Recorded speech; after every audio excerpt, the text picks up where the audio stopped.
All right, everyone. Tonight we're voyaging back across the millennia to the Nile's enduring banks, to a civilization lauded for its colossal pyramids, its regal pharaohs, and its pantheon of ever-observing deities. Yet, beneath the resplendent masks and the awe-inspiring temples, a far starker truth resides. Today, we're delving into the raw reality of a single day in ancient Egypt. For, believe me, the sun's blaze isn't the sole force capable of searing you alive. So, before you settle into your comfort, I invite you to tap that like button and subscribe, but only if you genuinely resonate with the narratives I craft here. And in the comments below, share your viewing locale and your current time. It's always captivating to witness the global tapestry of our audience. Now, soften the ambient light. Perhaps activate a fan for that gentle, lulling hum, and together, let's drift into tonight's expedition. Welcome to ancient Egypt, a dominion of colossal architecture, potent divinities, and an unrelenting solar assault. Before your eyelids even begin their flutter, the sun has already speared through your reed dwelling, fulfilling its role as an unforgiving celestial sovereign. There exist no fabric barriers, no light filters, and certainly no climate control. Merely the stark, unyielding desert heat, baking every surface, including your very being, even before your morning repast.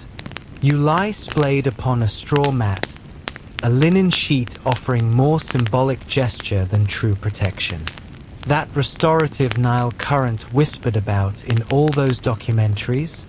Ah, yes, it evaporated. Likely around 2800 BC. By the moment you manage to step into the open air, the thermometer is already flirting with 90 degrees Fahrenheit, 32 degrees Celsius, and the mid-morning hour is yet to arrive. The sun in ancient Egypt doesn't merely illuminate, it brutalizes. Your linen tunic? A futility. It's akin to sporting tissue paper within a sauna. And banish all thoughts of dermal defense. There's no soothing aloe, no SPF 50, not even a wide-brimmed headwear from a coastal resort. While the privileged or those aligned with sacred institutions had access to protective unguents, you, a common individual, will receive none. Your optimal recourse? Slather yourself with mire or reptilian waste. Apparently, it might deter your transformation into a fiery effigy. The emphasis rests on might. By the zenith of the day, the earth beneath your soles is hot enough to crisp legumes. Shadow is a scarce indulgence. Arboreal life is sparse. You might discover fleeting sanctuary behind a sun-baked mud-brick barrier, yet even that wall will now be radiating stored heat. You, conversely, will appear as though recently extracted from a clay oven, and dare not voice a grievance. Ra, the solar deity, is observing. In ancient Egypt, the sun was not simply meteorological, it embodied divine dominion. The fiercer the day, the more formidable Ra was perceived to be. Thus, if you are liquefying, consider it a spiritual commendation. In essence, navigating a singular day in ancient Egypt demands profound hydration, an innate humility, and an unyielding capacity for feeling akin to a rotating fowl. And this, my friends, is merely the dawn of the day. You're finally upright, or more precisely, dismounted from your abrasive straw mat. The silver lining is, the Nile lies but a brief amble distant. The shadow side? Its scent precedes its visual presence. Yes, the majestic Nile, the very arterial flow of ancient Egypt, revered as hallowed, the fundamental cornerstone of this civilization. Yet, in truth, it also carries the olfactory signature of a marine market following a bitter separation with a fen. Its margins throng with airborne pests, amphibians, and creatures possessing an inexplicable ambulatory capacity. Nevertheless, this is your cleansing ground. The concept of soap remains uninvented, and even if conceived, it would lie beyond your means. Instead, you lather yourself with the epoch's vanguard cleansing technology, sand. Precisely, exfoliation, the Egyptian modality. Simply abrade yourself with granular particles and consider it your epidermal regimen. Its nature's abrasive, yet notably less efficacious. Garment purification, also conducted within the Nile. And by purification, we denote pounding them against geological formations while fervently entreating that a crocodilian creature does not misinterpret your washables for a noontime repast. And to augment the allure, let us not neglect the sporadic effluent from upstream. Recall, humanity, livestock, and even funerary vessels all partake of this same aqueous artery. And still, inexplicably, this is deemed potable. You abrade, you rinse, and you emerge feeling marginally less adherent and only moderately more apprehensive regarding sanguivorous annelids. Should your domicile be within an urban center such as Memphis or Thebes, you might be privileged enough to access a communal basin or subterranean reservoir, but for the vast majority, it is the Nile or absolute deprivation. And anticipate no solitude. This is a shared ablutionary space, frequented by families, kin, fauna, and the occasional wading bird pecking inquisitively at your ankles as though it remits tenancy. Earthenware vessels are replenished and meticulously balanced atop craniums, conveyed back to your mud brick abode before the midday solar orb transmutes the clay into a kill. It is a quotidian custom, spiritually significant, existentially imperative, and somewhat disquieting. So yes, the Nile is sanctified. It sustains you, purifies you, and assuages your thirst. But let us not harbor the illusion of a gleaming oasis. In reality, it is part marvel, part biological hazard, and your singular recourse. By now, you have performed ablutions in the reptile-infested Nile. You have abrasively scrubbed yourself to a state of quasi-cleanliness, and your corporeal form feels akin to a sun-dried figure. Time for the morning repast, the most vital and least appetizing sustenance of your ancient Egyptian diurnal cycle. Let us calibrate expectations. No avian embryos prepared a la Benedict, no vibrant fruit medleys, and absolutely no chilled caffeinated infusions.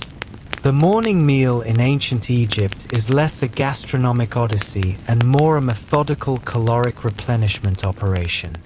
You occupy a low seating arrangement if such an item is yours, or simply crouch in an alcove like the ubiquitous populace. The paramount offering of your repast? Bread. Profoundly abundant bread. Of dense consistency, coarse texture, and frequently as resilient as worn foot ghee. It is fashioned from emmer wheat or barley and baked within clay ovens that may or may not share residency with the local murine population. And do not express astonishment if your portion contains granular particles. Not as an embellishment, but an uninvited inclusion from the grinding stones. A daily infusion of inorganic matter, one might humorously posit. Then arrives the fermented beverage. But quell your exuberance. This is not a crisp, effervescent artisanal brew. This is a viscous, turbid, tepid liquid bread. More gruel than draught. It is calorie-laden and vaguely fermented. A prime val viscous blend with the subtle essence of tart grain and raw endurance. Even progeny partake of it, not for reasons of defiance, but because its consumption is less perilous than untreated water. At least the production process neutralizes pathogenic organisms, unlike the Nile, which, as recently elucidated, functions essentially as a microbial culture dish. If fortune smiles upon you, and by that, we mean exceptionally fortune, you might receive an allium or a few desiccated drupes to accompany your effervescent foam concoction. Protein? Only if an ichthyological specimen was successfully ensnared and not immediately consumed in its raw state. As you masticate your petrified loaf and imbibe your cereal sludge, dipterous insects swarm about you as though it were a regal feast. For them, it is. You repel them with one extremity, secure your vessel with the other, and endeavor not to dwell upon the likelihood that this represents the zenith of your culinary intake for the entire day. The morning meal in ancient Egypt is not about palate pleasure. It is about elemental function. It simply furnishes sufficient caloric energy to endure until your next sand-impregnated brick of bread. Savor your nourishment.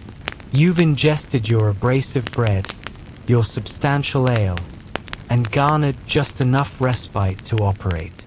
Now, the imperative of toil beckons. And believe me, ancient Egyptian labor renders contemporary professional exhaustion akin to a tranquil retreat. Unless your station is that of a scribe, a sacerdotal figure, or royalty, which, let us be candid, is not your reality. Your vocation is pure corporeal exertion and pervasive particulate matter. No climate-controlled sanctuary, no brief intermissions, no anatomically supportive seating, merely perspiration, fine sediment, and the persistent specter of collapse before the meridian. If your role is agrarian, you will find yourself submerged ankle-deep in nilotic silt by the sun's initial ascent, extirpating unwanted flora or implanting barley under the vigilant gaze of a supervisor whose principal diversion appears to be vociferation. You wield rudimentary wooden implements, crude harvesting tools, and your unadorned hands. Should your lumber region ache, congratulations, for that signifies its proper function. If your designation is that of a manual worker, affairs become even more arduous. Envision displacing multi-ton lithic masses for monumental construction beneath a searing solar disk, unshod, ascending inclines composed of fragmented stone and sheer desperation. Workplace safety protocols are non-existent here. You stumble? That portends a fractured ankle and a dismissive shrug from the foreman. Engaging in sepulchral projects? That represents an entirely distinct stratum of arduous grind. You are pulverizing limestone, hewing out subterranean resting places for individuals who will repose for durations far exceeding your own lifespan. And should you mar a pharaoh's eternal abode, let us merely state that occupational security might involve a sealed chamber and an enduring malediction. And if your gender is female, you are not exempt. Domestic labor also constitutes significant physical demands. Pulverizing grain, conveying water, interweaving flaxen fibers, nurturing offspring, and still providing assistance in the agricultural fields. Your respite materializes when the infant enters a 7-minute slumber. While preparing the evening meal, you consume sustenance in motion. You absorb perspiration with your tunic. You persist in locomotion because decelerating signifies falling behind. And falling behind means another individual procures your grain allocation, and you incur the culpability. There is no formal cessation of labor. The sun serves as your supervisor. When it finally descends beneath the celestial boundary, you crawl homeward, semi-conscious, coated in particulate, dreaming of more yielding footwear and a less exacting solar deity. Toil in ancient Egypt is not merely strenuous, it is unending. It represents a holistic dedication to bare existence, day after day, until your corporeal form yields or your overseer deems you unworthy of sustenance. And that is not even the nadir of the experience. After laboring relentlessly in the agricultural expanses or the quarry, you might feel inclined to utter a complaint. Perhaps a minor grievance, such as "this vocation is arduous" or "what is the rationale for this repetitive exertion?" Halt immediately. Because in ancient Egypt, voicing dissatisfaction is not merely ill-regarded. It is potentially an act of sedition. The rationale? Your patron is not simply a sovereign. He is a literal divinity. The pharaoh is not an individual elected or born into an advantageous lineage. He is the tangible manifestation of Horus, scion of Ra, divinely ordained to govern Kemet and sustain Marat, the sacred cosmic equilibrium, intact. In other words, if the annual inundation proves propitious, credit the pharaoh. If it does not, well, perhaps your supplications lacked fervor. Challenging his dominion is not merely impolite, it constitutes sacrilege. Uttering disparaging remarks about him could precipitate an encounter with a lash, a set of manacles, or an expedited journey to the netherworld devoid of your treasured funerary accoutrements. You perceive his effigy pervasive, adorning statuary, temple facades, monetary units, even culinary molds. His appellation reverberates in ceremonial observances. His depiction is rendered of greater magnitude than all others in every mural. That is not artistic license, that is codified law, and harbor no expectation of ever beholding him. As a commoner, your closest proximity will be observing a gilded vessel gliding by during a sacred celebration. A fleeting glimpse, and he is gone. Reverted to a palatial dwelling you will never breach, encompassed by functionaries, guardians, scribes, and sufficient precious metal to fund a minor civilization, which, intriguingly, he largely accomplishes. Should you be privileged enough to contribute to a royal endeavor, say, a sepulchre, a sanctuary, or a colossal effigy, you serve with divine approbation. At least, that is the state's pronouncement. And you echo it, for feigning honor in carving stone for 14 hours daily is a safer course than the alternative. And do not even contemplate insurrection. Pharaohs quash rebellions with greater alacrity than you can utter dynasty. Simply inquire of the last settlement that endeavored to withhold levies. Ah, wait. You cannot. It no longer exists. So yes, the pharaoh is divine. And you? You are simply fortunate to be granted leave to perspire in his name. Now, resume your duties. If you harbored the notion that enduring the solar crucible was arduous, prepare for the realization that in ancient Egypt, granular particles are your cohabitant, your collaborator, your culinary additive, and your mortal antagonist. It is omnipresent. Within your raiment, within your slumbering quarters, within your foodstuffs. There is no sanctuary. You could be engaged in labor, in spiritual devotion, in repose, or attending to your personal affairs in the marketplace. And abruptly, a gust of heated air sweeps past, transmuting your countenance into an unwelcome, abrasive epidermal treatment. Let us commence with your vestments. You don linen. It is diaphanous, porous, and about as effective at barring sand as a screened entryway is at containing a liquid substance. It filters down your tunic, adheres to your dermis, and somehow infiltrates anatomical locations you were previously unaware possessed creases. Consuming sustenance? Good fortune to you. Every baked loaf is essentially a granular trap. As flour was pulverized between stone slabs, infinitesimal fragments of abrasive matter inevitably permeated the dough. Egyptians did not merely consume their cereal.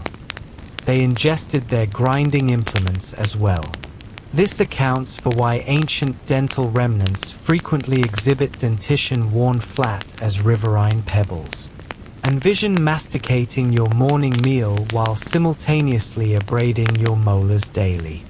And should you have entertained the belief that your dwelling constituted a sand-free haven, reconsider. Your mud brick habitation features interstices, fissures, and englazed apertures. Perfect conduits for airborne sand. Your floorings are blanketed. Your culinary vessels are replete. Your resting place is essentially a granular pit masquerading as an article of furniture. Footwear? Optimal as an option, at best. The majority of Egyptians traversed barefoot, implying you are perpetually a step removed from transforming your pedal extremities into battered leather. Should you possess any form of foot covering, it is typically a rudimentary pair of sandals fabricated from woven reeds. Stylish? Perhaps. Protective? Not in the slightest. Then there are the granular tempests. Kemet's divine slap to the countenance. Abrupt, spiraling, blinding. One moment you are engaged in discourse with a companion. The next you are expectorating dust and feeling as though an entire beach has been discharged into your ocular cavities. Visual acuity plummets to zero, and every individual around you becomes a vaguely coughing outline. In essence, sand is the cohabitant who never departs, the seasoning in every repast, and the silent antagonist of your visual organs, respiratory system, and inherent dignity. It is not merely the backdrop of your existence. It is now an intrinsic component of your very being. And no, you cannot rinse it away.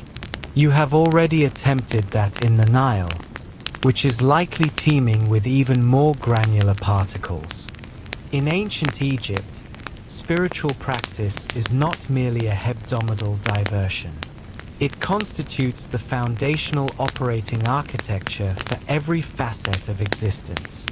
Your vocational pursuit, your dietary regimen, your personal hygiene protocols, your nocturnal observances, all mandated by divine entities who appear to possess exceedingly particular convictions. Firstly, comprehend this. The pantheon is omnipresent. Your urban center boasts sanctuaries consecrated to a multitude of distinct deities, each presiding over some critical function. There is Ra, who steers the solar orb across the firmament like a divine convents. Thoth, the avian-headed deity of acumen, governs scribal practitioners and lunar chronologies. Sobek, part crocodilian, part nocturnal terror, safeguards the Nilotic flow. And Bastet, the feline goddess, essentially oversees public relations.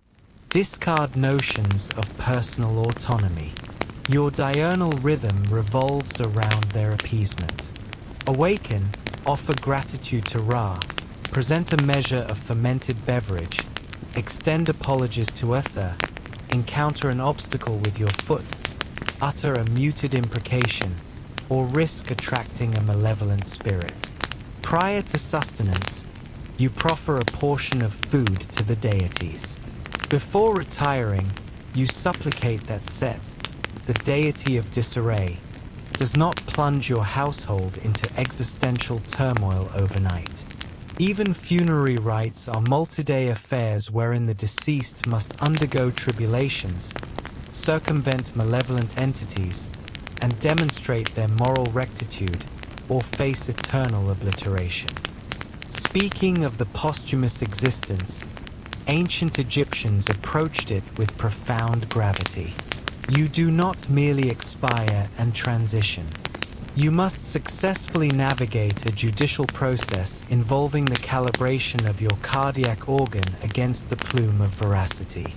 Should your heart prove weightier due to mendacity, malevolence, or perhaps the appropriation of another's caprine, you are consumed by a myth, a chthonic entity possessing the cranium of a crocodilian, the trunk of a leonine beast, and the lower limbs of your most vivid phobia. So yes, even in cessation, you remain under scrutiny. But here resides the paradox. This intricate system of belief is not despondent, it is reassuring. Egyptians posited that temporal existence constituted a component of cosmic equilibrium. And should you adhere to the prescribed observances and uphold Ma'at, the principle of verity and order, you possessed an opportunity for a tranquil perpetuity, complete with provisions, lineage, and perhaps a vessel. Of course, the greater your affluence, the more receptive the deities appeared to be to your presence. Sanctuaries were immense, sacerdotal figures were influential, and agricultural laborious?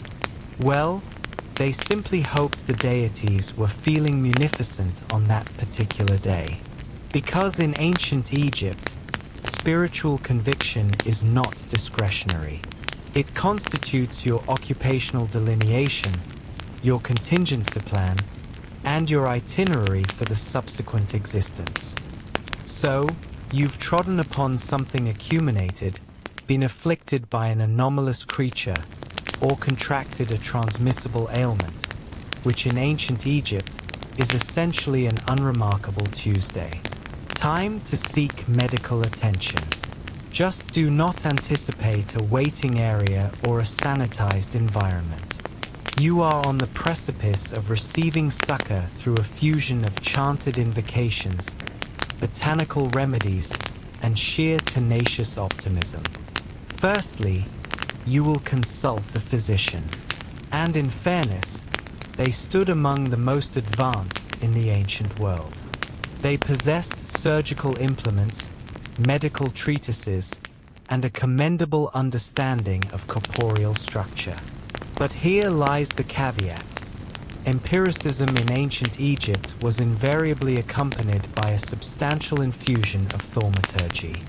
You are administered a palliative composed of saccharine exudate, stale baked grain, and pulverized herbal matter. Saccharine exudate is indeed antibacterial, and mold contains nascent penicillin-like properties, thus it confers efficacy to an extent. But prior to application, the healer will intone a protective incantation merely for good measure, for one can never ascertain when one's abdominal spasms are genuinely the consequence of a malevolent spectral entity or an aggrieved deity. Afflicted by cephalalgia, you might receive a dose of pulverized alliums topically applied to your scalp while an individual recites a sacred song to Thoth. Soreness of the forces? Let us apply a topical preparation of bovine excrement commingled with dates to your thoracic region and observe the consequence. Ocular infection? It is time for a viscous compound of reptilian hemoglobin, mineral pigment, and fermented beverage, supplemented by a supplication to Horus. Surgical intervention? It did transpire on occasion. Suppurating cavities were drained, osseous structures were reset, and lacerations were sutured with linen filaments. But there exists no anesthesia. Merely a sharpened blade and a companion to restrain your shoulder girdle while you vociferate into a mud brick cushion. Dental practice? Not optimal. Recall the ubiquitous granular particles in the baked goods? Your dentition is eroded by your third decade of life. Should one become infected, your alternatives are 1. Endure it, 2. Succumb to it, or 3. Undergo extraction with an instrument resembling forceps fashioned by a metalworker of dubious standards. And let us not overlook the amulets. Whether you are undergoing parturition, receiving sutures, or merely emitting an excessively loud sternutation, a competent medical practitioner sacerdotal figure will likely suspend a charm about your cervical region. Just in case the actual malady is an invisible Ophidian spirit coiling about your splenic organ. So yes, Egyptian therapeutic practices had their moments, but predominantly, you would do well to place your faith in the deities, for your palliative bandage is quite literally an entreaty. Here's an unexpected element most individuals do not foresee.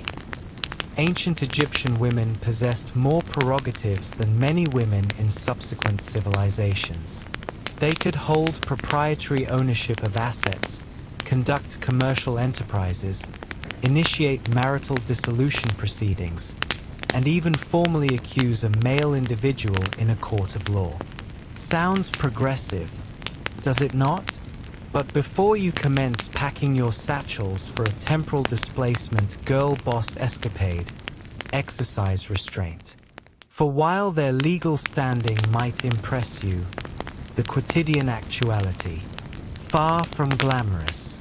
If you are a female individual in ancient Egypt, you likely commence your waking hours before the sun's ascent. You are manually pulverizing grain utilizing a colossal, planar stone that consumes both wheat and your vertebral column. Subsequently, it is off to convey water from the Nile, prepare morning sustenance, attend to progeny, manage the household, provision animals, and, when requisite, provide aid in the agricultural fields. You are a singular operative force cloaked in linen. There is no personal time, no luxurious treatments, and definitively no postpartum leave. Parturition is perilous and excruciating. Midwives are undeniably beneficial, yet there exist no epidural anesthetics, no antiseptic agents, and no auditory compilations featuring soothing stringed instrument music. You give birth within a heated chamber permeated with aromatic smoke, fervent supplications, and, hopefully, not excessive sanguineous discharge. Let us discuss your attire. Linen vestments are light and pervious to air, but there exists no undergarment and no foot coverings. The sun scorches your dermis, the granular particles abrade every surface, and the entomological population considers you an unrestricted feast. Desire cosmetic enhancement? Excellent. Egyptian women did apply embellishments, yet it is lead-based and administered with implements bearing a suspicious resemblance to oral hygiene tools. Now, if you are privileged enough to be born into an affluent lineage, conditions are ameliorated. You might acquire literacy and computation skills, manage patrimonial accounts, or ascend to the role of priestess. If you are born into regality, you could even attain pharaonic status, akin to Hatshepsut or Cleopatra, who governed with intellectual brilliance and formidable ocular adornment. But if your station is penury, your legal standing may exist, but your reality is physically demanding. You toil, you perspire, you bend, you convey, you give birth, you inter, and you supplicate. You are not legally constrained, but tethered by the exigencies of bare existence. Nevertheless, Egyptian women possessed agency, and that held profound significance. They could offer testimony in legal forums, retain their hereditary wealth, and did not become chattel upon marital union. Compared to numerous ancient societies, that is momentous. So yes, Egyptian women possessed rights, but comfort? That is reserved for sculpted figures and divine entities. Not the woman immersed in dough while repelling airborne pests from a toddler. You've endured another relentlessly arduous day in ancient Egypt. You've transported your masonry, conveyed your liquid provisions, circumvented divine ire, and perhaps even eluded a granular tempest. Time to unburden yourself. Correct? Incorrect. Because in ancient Egypt, your true ordeal commences following cessation of life. Mortality is not the terminus. It is merely the genesis of an extraordinarily bureaucratic, multi-stage passage through the subterranean realm. And if you presumed the labor supervisor was exacting, await your encounter with the deities of judgment. Firstly, your essential self embarks upon a journey to the Hall of Marat. Here, before a tribunal of 42 divine entities, you must affirm your blamelessness in what is essentially the most ancient legal deposition in recorded history. You articulate declarations such as, "I did not purloin. I did not prevaricate. I did not covet my neighbor's pack animal." All while anticipating the deity's acceptance of your assertions. Then follows the cardiac examination. Literally, your cardiac organ, believed to be the nucleus of the essential self, is positioned upon a balance opposing the plume of Marat, the emblem of veracity, equity, and equilibrium. Should your cardiac organ prove weightier than the plume, well, that signifies a life of iniquity. Enter a myth, part leonine, part crocodilian, part hippopotamus. Utterly terrifying. She does not apprehend you. She does not impose a penalty. She consumes your essential self, obliterating it perpetually. No posthumous existence, no subsequent opportunities, merely eternal non-being, which in a civilization obsessed with endlessness constitutes the ultimate sanction. And it becomes even more challenging. You can condemn yourself not solely through actions but through utterances. One inaccurate declaration, one forgotten phrase during your judgment, and instantaneous, spiritual annihilation. It is akin to an open book assessment where failure entails consumption by a mythological lethal hybrid. Should you prevail, congratulations. You are permitted entry into the field of reeds, a serene, idealized rendition of Kemet where your essential self resides eternally with watercraft, with cultivated produce, with kin, and presumably with fewer granular insectoids. But the ramifications? Immense. This is why Egyptians meticulously prepared their sepulchres, their funerary rituals, and their mystical treatises such as the Scroll of Forthcoming Forthcomings, a spiritual compendium replete with supplications, incantations, and pragmatic counsels such as, "Do not disparage the crocodilian deity." So yes, the posthumous existence might be beautiful, but only if you conduct your temporal existence with extreme circumspection. One blasphemous utterance, one unpaid sacred levy, and your next destination is sustenance for a myth. Repose peacefully. If a singular solace exists in ancient Egypt, it is this linen. Blessed, permeable linen. Your entire apparel, and that of all others, is fashioned from this fibrous botanical material. It is featherlight, cooling, and permits your dermis to respire in the searing thermal intensity. That constitutes the favorable aspect. The unfavorable aspect, that is essentially where the solace concludes. Whether your station is agriculturalist, constructor, sacerdotal figure, or merchant, you are clad in the identical raiment every singular day. For males, a brief white kilt or loincloth. For females, a direct, unfitted linen vestment, occasionally secured by straps, occasionally unadorned. Should your social standing be elevated, you might possess pleats or ornamental beads or elaborate patterns. If not, it is unadorned white or a subtly grayish hue, contingent upon the elapsed duration since the last laundering. Oh, and laundry day? You are manually abrading your garments in the Nile while entreating that a hippopotamus does not emerge mid-rinse. The majority of individuals traverse barefoot. Sandals crafted from woven reeds or tanned hides are reserved for special occasions or sacerdotal figures. Thus, unless you are of royal lineage, anticipate spending your days with heated granular particles between your phalanges and potentially a jagged lithic fragment in your calcaneus. Accessories? Assuredly, but predominantly utilitarian. Amulets for warding off malevolence, cervical adornments to denote social standing, and ocular cosmetics derived from pulverized coal, which served purposes beyond mere aesthetics. It aided in mitigating solar glare and purportedly repelled infections. Yes, even linear ocular embellishment possessed a functional aspect in ancient Egypt. Yet, irrespective of your impeccable attire, the entomological population remains indifferent. Dipterous insects, minute gnats, mosquitoes, they interpret your airy vestment as an open invitation.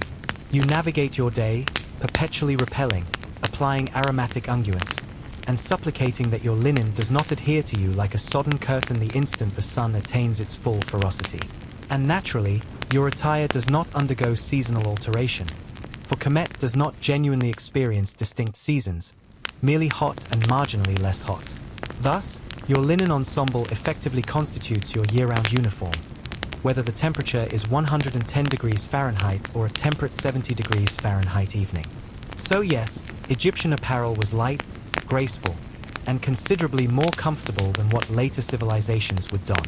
But do not permit the diaphanous garments to deceive you, for irrespective of how ethereally your tunic feels, your existence remains burdened by strenuous exertion, pervasive heat, omnipresent granular particles, and entomological nuisances that refuse to honor your personal sphere. You've successfully navigated another scorching Egyptian day, conveying masonry, circumventing granular tempests, and supplicating that your linen does not deliquesce mid-task. But in ancient Egypt, mere endurance is perpetually ephemeral. For irrespective of your resilience, you will likely not attain the age of 35. Let us dissect this.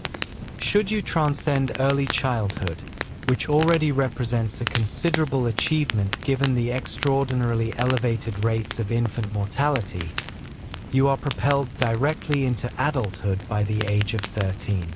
Marital union, labor, and procreation all commence early, for frankly, temporal allocation is constrained. You might succumb to thermal stress, or an infected lesion, or puerperal complications, or crocodilian encounters, or scorpion venoms, or contaminated baked goods, and banish all thoughts of antimicrobial agents. Should you develop a febrile condition, the optimal therapeutic approach involves saccharine exudate, herbal remedies, and entreating that the deities do not harbor alternative designs for your essential self. But here resides the unforeseen divergence.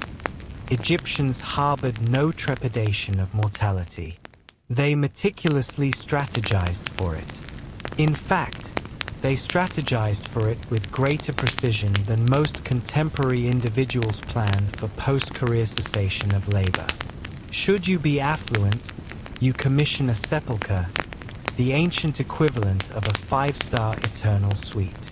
You commence accumulating funerary accoutrements, precious metal adornments, edible offerings, fragrant essences, sculpted effigies, coffers replete with linen, and for pharaohs, veritable flotillas of amassed wealth, all designated for the posthumous existence. But amassed wealth within a sepulchre fundamentally constitutes an open invitation for an individual possessing a specialized carving implement and malicious intent. Sepulchral plunder was so pervasive that it evolved into a persistent quandary. Pharaohs endeavored to counteract it by concealing their burial sites deep within geological formations, securing them behind deceptive apertures, and inscribing terrifying maledictions upon the interior surfaces. Phrases such as, "May a crocodilian consume your essential self," or "May your corporeal appendages be eternally contorted by a fiery ophidian." A brief disclosure: the maledictions proved ineffectual. Plunderers of graves appeared irrespective, nocturnally, clandestinely, armed with privileged insights. At times they were local inhabitants. At times they were morally compromised laborists who had contributed to the construction of the sepulchres. In certain instances, even sacerdotal figures and guardians were complicit. And the retributive measure for apprehension? Severe. Consider public flagellation, corporeal disfigurement, forced banishment, or ultimate termination. But considering the immense worth of sepulchral contents, particularly precious metal and rare aromatic resins, the peril frequently appeared justified. After all, the departed do not retaliate. Yet, it was not solely the affluent who suffered plunder. Even the graves of common individuals were disturbed. Less wealthy Egyptians might have been interred with a diminutive vessel of fermented beverage or a single loaf of baked sustenance for the posthumous existence. That too held pilferable value. Provisions were scarce, tools were valuable, and linen constituted currency. The irony: sepulchral plunder was not exclusively driven by avarice. At times it constituted a matter of bare existence. Kemet experienced periods of widespread hunger, socio-political fragmentation, and external incursions. A famished laborer might breach a sepulchre not for amassed wealth, but for sustenance. And when your progeny are famished, a few funerary offerings appear less as sanctified objects and more as the evening meal. So, in ancient Egypt, you are not secure simply because your life has ceased. Your burial site can be plundered, your appellation eradicated, and your mummified remains unwrapped by some desperate individual wielding a pointed excavating tool and questionable ethical judgment. Repose peacefully? Only if no one ascertains your final resting place. We have all encountered them.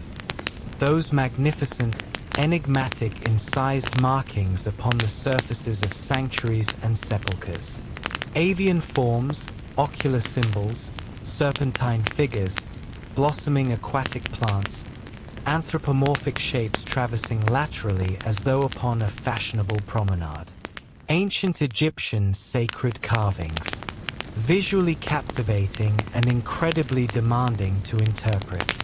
Assuredly, they convey an impressive aesthetic, but endeavor to comprehend their meaning. Sacred carvings were not merely decorative artistry.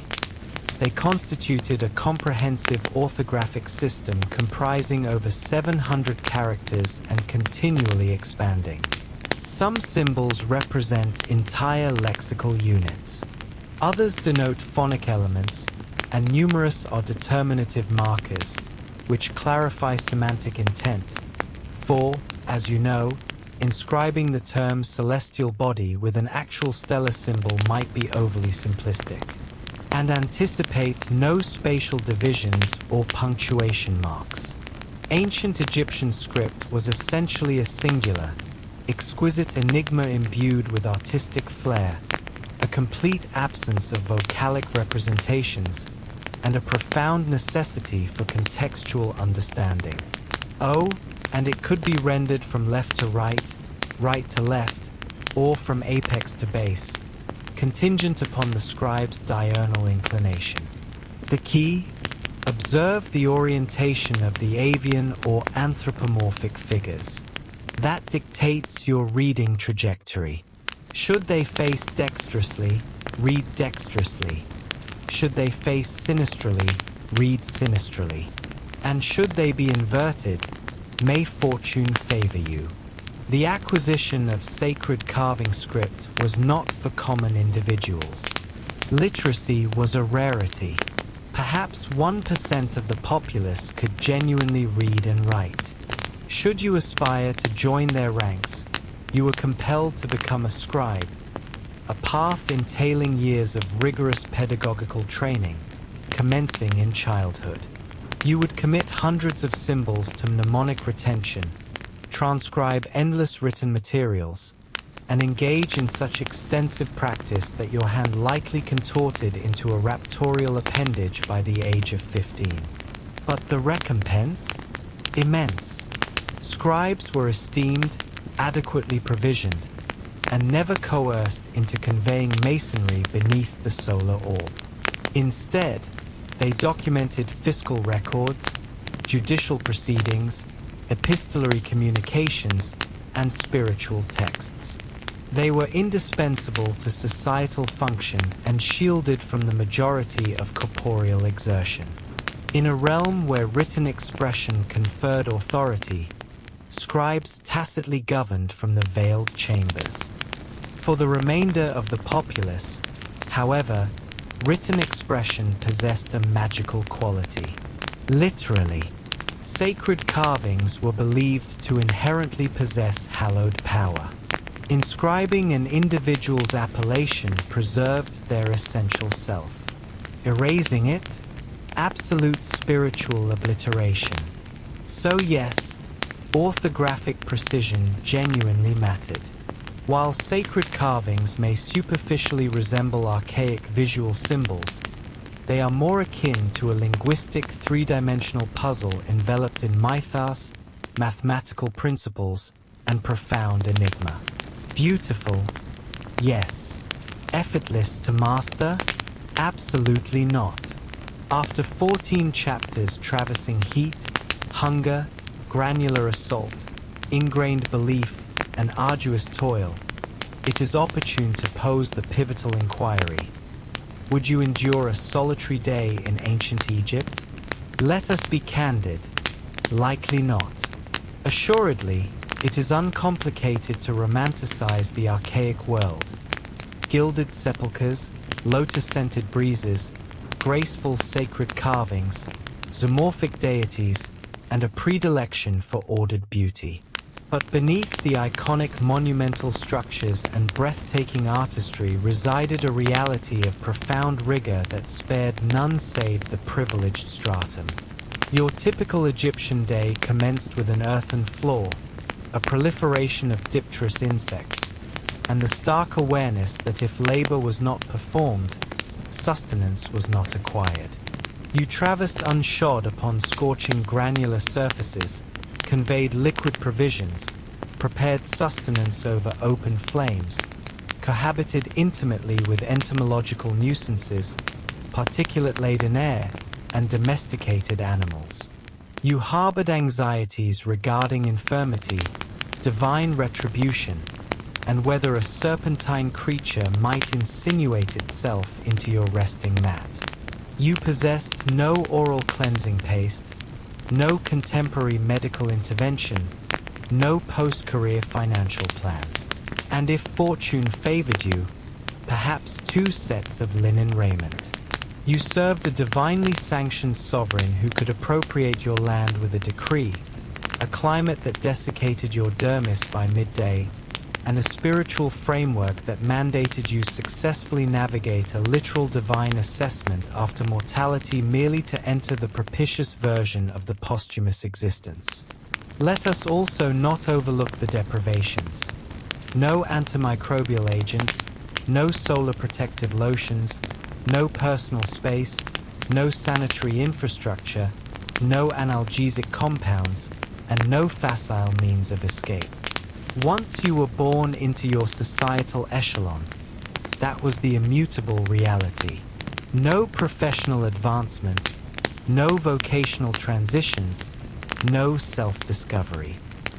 You were either a scribe, an agriculturalist, a manual laborer, a maternal figure, a domestic worker, or deceased.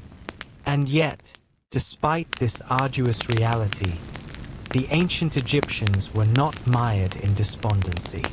They profoundly adhered to their pantheon, their existential purpose, and the inherent splendor of existence.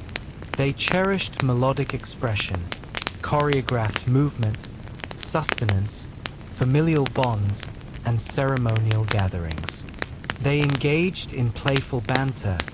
They created visual narratives. They conceptualized eternity with sufficient clarity to erect lithic monuments that persist to this very day. But for a contemporary individual, devoid of your climate control, your purified aqueous supply, your pain relief medication, your athletic footwear, and your portable digital communication device, you would falter before the second granular tempest struck. So no, you would not endure a day in ancient Egypt. But that is perfectly acceptable, for they persevered for millennia. And perhaps, just perhaps, that is why we continue to deliberate upon their legacy. Within the nucleus of ancient Teotihuacan, a singular colossal structure defies erasure. Its exterior surface is not graced with tranquil emblems of piety or benevolent deities, but with snarling, open-mouthed lithic serpents, multitudes of them. They project from the temple's facade as if suspended mid-assault, fangs exposed, ocular cavities wide. This is the sanctuary of the plumed serpent, colloquially known as the sanctuary of Quetzalcoatl. Yet, unlike the majority of sacred edifices that ascend heavenward with profound reverence, this one feels distinct. It feels predatorial. From the instant you approach it, an unsettling sensation of being scrutinized pervades. The lithic serpent crania are not mere embellishment. They functioned as admonitions, symbols of divine wrath. Beneath their unblinking gaze, an act of profound horror once transpired. Excavations conducted over the preceding decades have unearthed something archaeological experts did not anticipate. Concealed beneath the temple's foundational elements were not merely ceremonial ablations, but something far more disquieting: mortal remains. And not a mere handful, exceeding 200 corporeal forms, many decapitated, upper limbs restrained dorsally, young male individuals, perhaps combatants, interred in collective arrangements. Ritualistic immolations orchestrated with meticulous mathematical precision. Some were buried with obsidian blades positioned beside them, others adorned with cervical ornaments fashioned from human dental elements or jewelry crafted from mandibular structures. They were not merely cast into the earth. They were deliberately positioned with profound symbolic significance. It is unequivocally evident this was not a mass sepulchre. It was a communique, a sacred covenant etched in stone and sealed with vital fluid. But what form of belief system rationalizes such atrocities? Who commanded the instantaneous forfeiture of so many lives? The temple of the feathered serpent transcended mere worship. It served as a crucible of authority, a site where rulers intertwined celestial beliefs, armed conflict, and psychological pressure to govern a city exceeding 100,000 inhabitants. The ritualized bloodletting enacted there may have been the very toll for maintaining cosmic equilibrium. Standing before the temple today, observing the stony serpents, you're not simply beholding artistry or architecture. You're peering into the very essence of a civilization convinced that deities demanded blood, and that they possessed the prerogative to provide it. But who precisely were these individuals who wielded such ferocity and then vanished without a trace? The enigma resides deep within Teotihuacan's past. Prior to the formidable Aztec Empire, and before the Maya meticulously inscribed their cosmic calendar into stone, an unparalleled city flourished in the ancient Americas, Teotihuacan. Its designation, bestowed by the later Aztecs, translates to the cradle of the gods. Traversing its expansive avenue of the dead, flanked by sky-reaching pyramids, one begins to comprehend the rationale. At its zenith, roughly between 100 and 250 CE, Teotihuacan sprawled as a metropolis housing over 100,000 souls, positioning it among the largest global urban centers of that era, rivaling ancient Rome, Alexandria, and Chang'an in both magnitude and sway. It was a meticulously conceived urban landscape, broad thoroughfares, gridded street patterns, communal apartment complexes housing extended kin, and multi-tiered edifices sculpted from volcanic rock. At its nucleus stood three monumental pyramids: the Pyramid of the Moon, the Pyramid of the Sun, and the Temple of the Feathered Serpent. Yet, what distinguishes Teotihuacan is the enduring anonymity of its architects. Indeed, to this very day, the identity of the people who erected this place remains unknown. We lack even their self-assigned name. No written chronicles or royal inscriptions etched in stone exist. Teotihuacan appears to have been a society governed not by a singular sovereign, but perhaps by a council, a spiritual hierarchy, or a system entirely beyond our contemporary comprehension of ancient governance. Notwithstanding this obscurity, their sphere of influence was immense. Evidence of Teotihuacan's far-reaching impact has been unearthed hundreds of miles distant, from the Maya cities of Tikal and Copan to the remote Zapotec capital of Monte Alban. This influence manifested in obsidian implements, ceramic designs, mural artistry, and even political intervention. In one instance, envoys from Teotihuacan may have facilitated the overthrow of a regional Maya king to install a ruler more amenable to their interests. But how did they sustain such an expansive network? How did a city devoid of a known writing system command such authority across Mesoamerica? The solution might reside in their synthesis of cosmic doctrine with statecraft. Their sacred structures were more than mere places of devotion. They functioned as instruments of dominion, perfectly aligning with celestial phenomena, serving as venues for ritual sacrifice, and perpetually reminding every inhabitant and visitor that Teotihuacan was an extraordinary city. It was the terrestrial pivot, a hallowed mechanism that synchronized time, destiny, and the flow of vital essence. And at its very core stood the Temple of the Feathered Serpent. To grasp the temple, one must first apprehend the divine entity to whom it was consecrated, the Feathered Serpent. Subsequently known to the Aztecs as Quetzalcoatl and to the Maya as Kukulkan, this figure stands as one of the most enigmatic deities in the entirety of Mesoamerican mythology. Yet, in Teotihuacan, centuries preceding the ascendancy of the Aztecs, the Feathered Serpent already commanded a central, possibly supreme, divine presence. But herein lies the contradiction. What manner of god embodies both serpent and bird? Serpents glide through the underworld, shedding their skin, symbolizing renewal, duality, and mortality. Birds ascend high into the firmament, nearer the sun, representing liberation, divinity, and life-giving currents.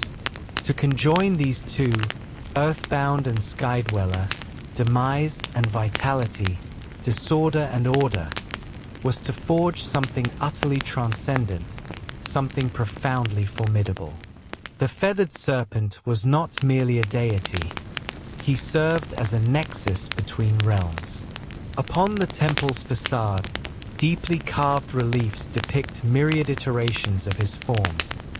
Wide-set eyes, exposed fangs, plumed headwear. Some chroniclers believe these portray the god himself, while others suggest they represent warriors or priestly figures adorned in sacred regalia to denote their authority. Regardless, their presence is pervasive. The temple is permeated with these serpentavian amalgams, as though the very edifice pulses with divine essence. However, the feathered serpent was not solely a celestial god. He was inextricably linked to immolation. Blood served as the vital sustenance that propelled the cosmos. And Quetzalcoatl, though later recalled as a benevolent, civilizing deity, played a far more somber role in Teotihuacan. He demanded offerings, not merely of maize or incense, but of life itself. In certain legends, he descended into the netherworld to retrieve the skeletal remains of the deceased and fashion humankind. But to conjure life from death, a reciprocal exchange was imperative. The gods sacrificed themselves for humanity, and in return, humans were expected to render a similar offering. The Temple of the Feathered Serpent was not just a monument to devotion. It was a cosmic engine designed to bridge the celestial expanse, the earthly realm, and the underworld through ceremonial practice. Every stone, every serpent effigy, every interred victim contributed to that intricate system. Teotihuacan did not simply revere the feathered serpent. They embodied his ethos, contradiction, might, and vital fluid. And the most disquieting truths lay veiled beneath the surface. For centuries, the Temple of the Feathered Serpent stood in silent repose, a weathered, imposing structure partially enveloped by the passage of time. Locals murmured tales, scholars posited theories, but none could have conceived what lay interred beneath its layered stones until archaeologists breached its depths in the late 1980s and early 2000s. What they unearthed was not merely unforeseen, but profoundly unsettling.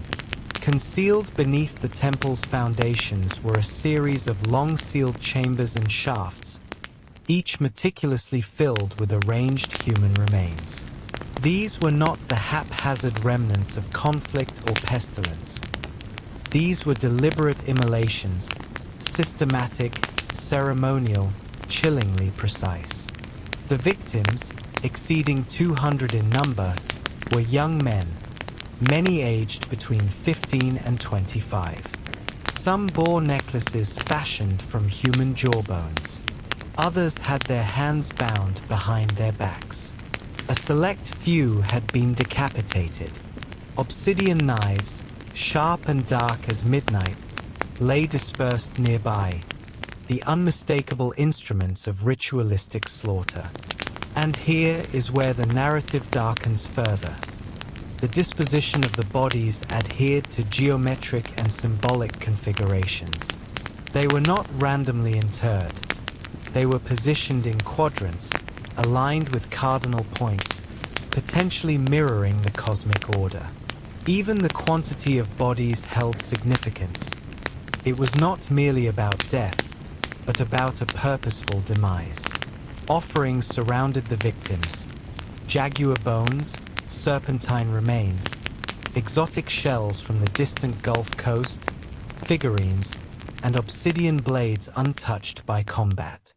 This was not retribution, it was an oblation. These young men, most likely combatants, had been chosen not for a disgraced end, but to perish as part of something transcendent. To the Teotihuacanos, the very act of constructing a temple may have necessitated human sacrifice. It was as if each stone required consecration with blood, each layer elevated only after an offering had been rendered. The deeper one delves, the more sacrificial evidence emerges. In one chamber, archaeologists uncovered elaborate subterranean passages filled with mercury and mica, materials associated with the underworld. The floor shimmered like liquid. Was this a symbolic ingress to the realm of the departed, a reflection of the nocturnal sky? The more they excavated, the more it appeared the temple was not merely built upon death, but constructed to encapsulate it. The blood did not inadvertently mar the stone. The stone was purposed to contain the blood, and all of it was consecrated to the gods. Examine the temple of the feathered serpent more closely, and you will discern something peculiar, something disquieting. It does not simply rest upon the landscape, it harmonizes with the universe. Teotihuacan was not haphazardly erected. The entire city was meticulously planned along precise cosmic axes. Its central avenue of the dead deviates by a 15-degree angle from true north, not an error, but a deliberate adjustment, possibly to align with the setting of the Pleiades constellation or the sun on specific ceremonial dates. The temple of the feathered serpent sits directly along this avenue, integrating it into an expansive celestial blueprint. But why? What precisely were they striving to align with? Archaeologists and archaeoastronomers have pondered this for decades. Some propose the temple aligns with the equinox sunrise. Others contend it connects to Venus, the most sacred planet to Mesoamerican civilizations, often associated with conflict, sacrifice, and rebirth. When Venus ascended or descended, wars were declared, oblations were made, and temples were ignited with ritual flame. Even the temple's dimensions appear to be deliberate.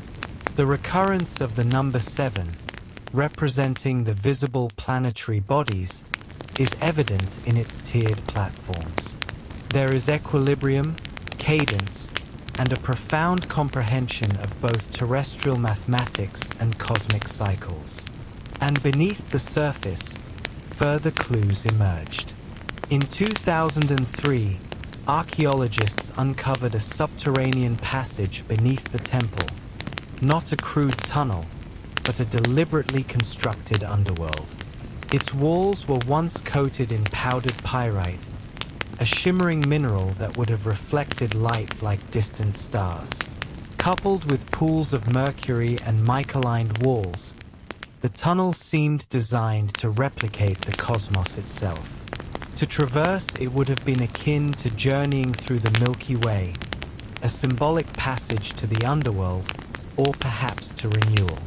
Was this temple not merely a site of immolation, but a cosmic apparatus, a portal that unified earth, sky, and the spiritual realm? Some scholars posit that Teotihuacan viewed time as cyclical, not linear. Every ritual, every edifice, every sacrifice was not a singular occurrence. It formed part of an unending cycle. Death ushering in renewal, sacrifice fueling rebirth. The temple's alignments may have aided in predicting celestial movements, coordinating harvests, and, crucially, determining the opportune moment for blood offerings. The temple of the feathered serpent was not merely observing the stars, it was attempting to communicate with them. The temple of the feathered serpent was more than a spiritual guide. It was an instrument of political influence. Its very design aimed to overwhelm, to intimidate, to impress upon every observer, whether local or foreign, who wielded authority in Teotihuacan. Imagine standing in its colossal shadow 1,800 years ago. You, a visitor from a lesser city-state, would arrive at the Avenue of the Dead, already struck by Teotihuacan's sheer magnitude. But upon reaching the temple of the feathered serpent, you would halt. The serpent heads would gaze upon you, their fangs exposed. Jaguar cymbals would emanate a silent snarl from the stone. The plaza before it once accommodated immense assemblies, not solely for celebration, but for public ritual. You might even witness a sacrifice. The ruling elite of Teotihuacan comprehended a vital truth: fear is power, and nothing inspires dread like divine wrath.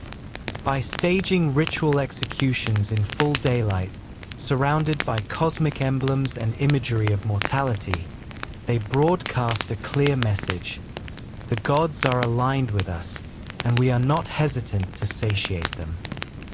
Yet, this was not pandemonium, this was spectacle. Priests adorned in feathered headdresses and obsidian masks would intone, perform, and shed blood, transforming celestial mythology into a political display. It was not merely about appeasing the deities. It was about impressing upon all onlookers that the city's rulers possessed direct communion with the divine. They alone could open the heavens or summon precipitation, safeguard the populace or vanquish their adversaries. Even the architecture reinforced this indoctrination. From the temple's elevated tiers, leaders could survey the plaza below. They controlled not only the narrative, but the very physical space in which it unfolded. The populace looked up at the gods, at the rulers, at the offerings, and understood their station. And for those from afar, Teotihuacan did not need to conquer with weaponry, it conquered with symbolism. Visiting dignitaries would return home bearing tales of awe and dread. They would speak of the plumed serpents, the endless thoroughfares, the sanguine rituals that painted the sky crimson. In a world where deities governed through apprehension, Teotihuacan positioned itself as their chosen emissary, and the temple of the feathered serpent served as the most resounding voice of all. At its zenith, Teotihuacan was the pulsating core of Mesoamerica, a city forged of fire and stone, of gods and vital fluid, a city seemingly destined for perpetuity. But around the year 550 CE, something fundamentally shifted, something fractured, and the ensuing silence was as chilling as the temple's stony serpent visages. Teotihuacan's decline was not a sudden, cataclysmic event. It was gradual, then abrupt. Indications of distress began appearing decades earlier, suggesting the cosmic engine was faltering. Evidence points to a prolonged period of aridity, agricultural failure, and civil unrest. The very systems that had sustained this magnificent city, centralized authority, religious supremacy, cosmic order, began to yield under duress. And then came the conflagration. Archaeologists have unearthed widespread layers of combustion across elite compounds, temples, and administrative structures, including signs of violent devastation at the Temple of the Feathered Serpent. What is curious is that the residential areas of the lower classes remained largely unscathed.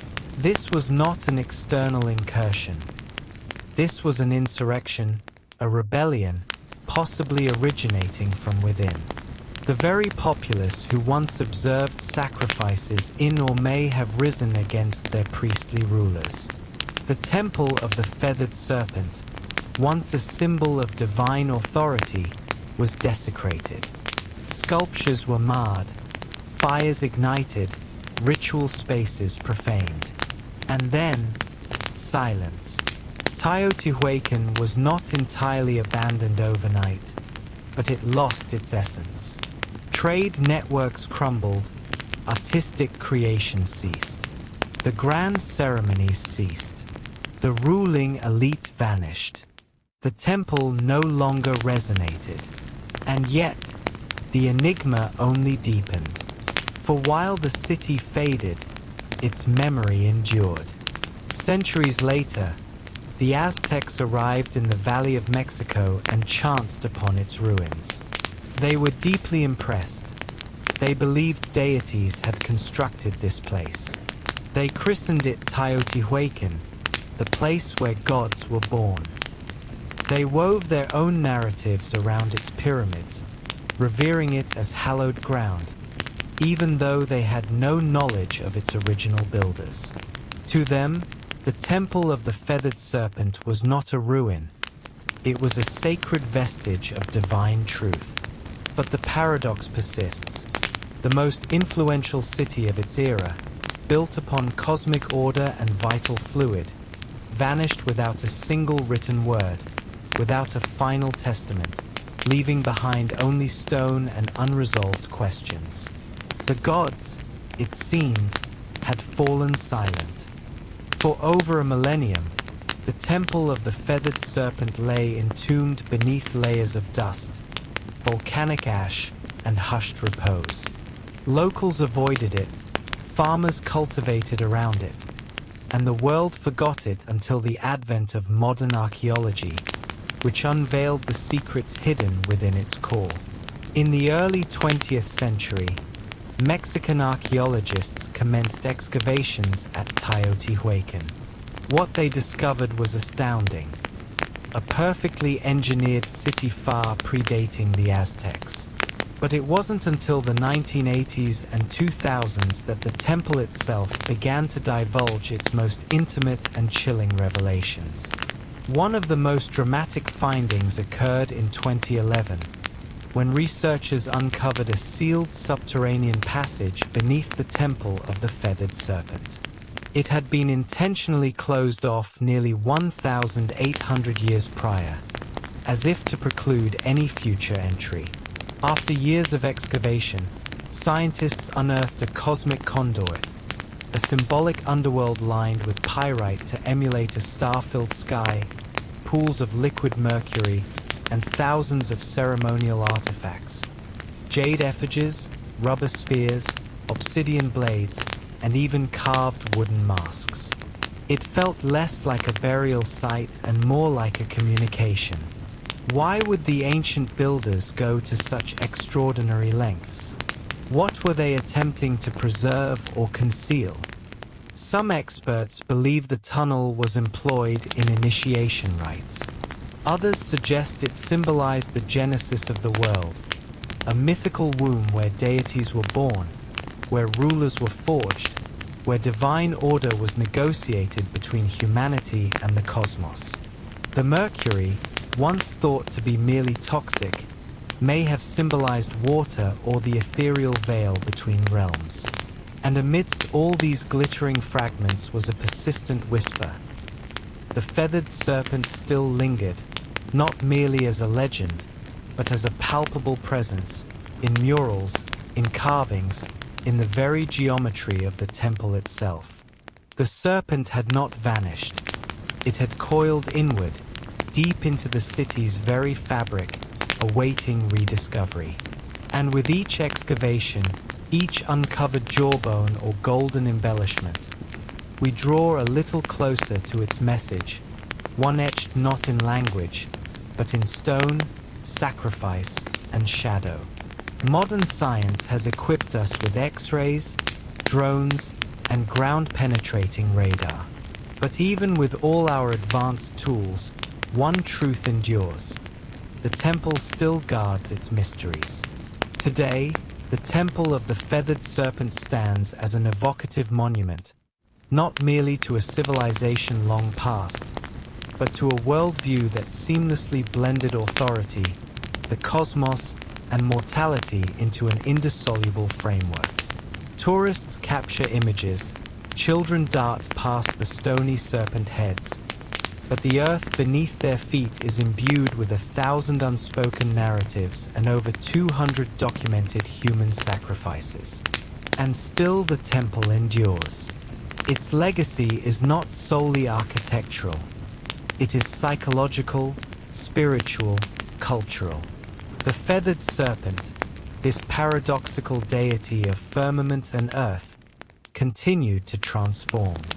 He would be embraced by the Toltecs, then reborn by the Aztecs as Quetzalcoatl, where his narrative adopted a gentler tone. The harbinger of wisdom, the god who grieved for humanity, the one who pledged to return. This reimagining of the serpentine deity demonstrates how myths do not perish, they metamorphose. Even in contemporary Mexico, echoes of the feathered serpent persist.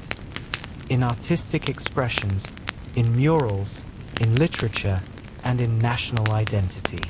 The temple's effigy has appeared on coinage, postal stamps, and even governmental edifices.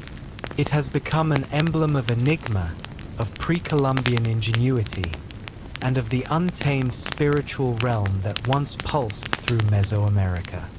But there exists another legacy, one less conspicuous, more discomforting.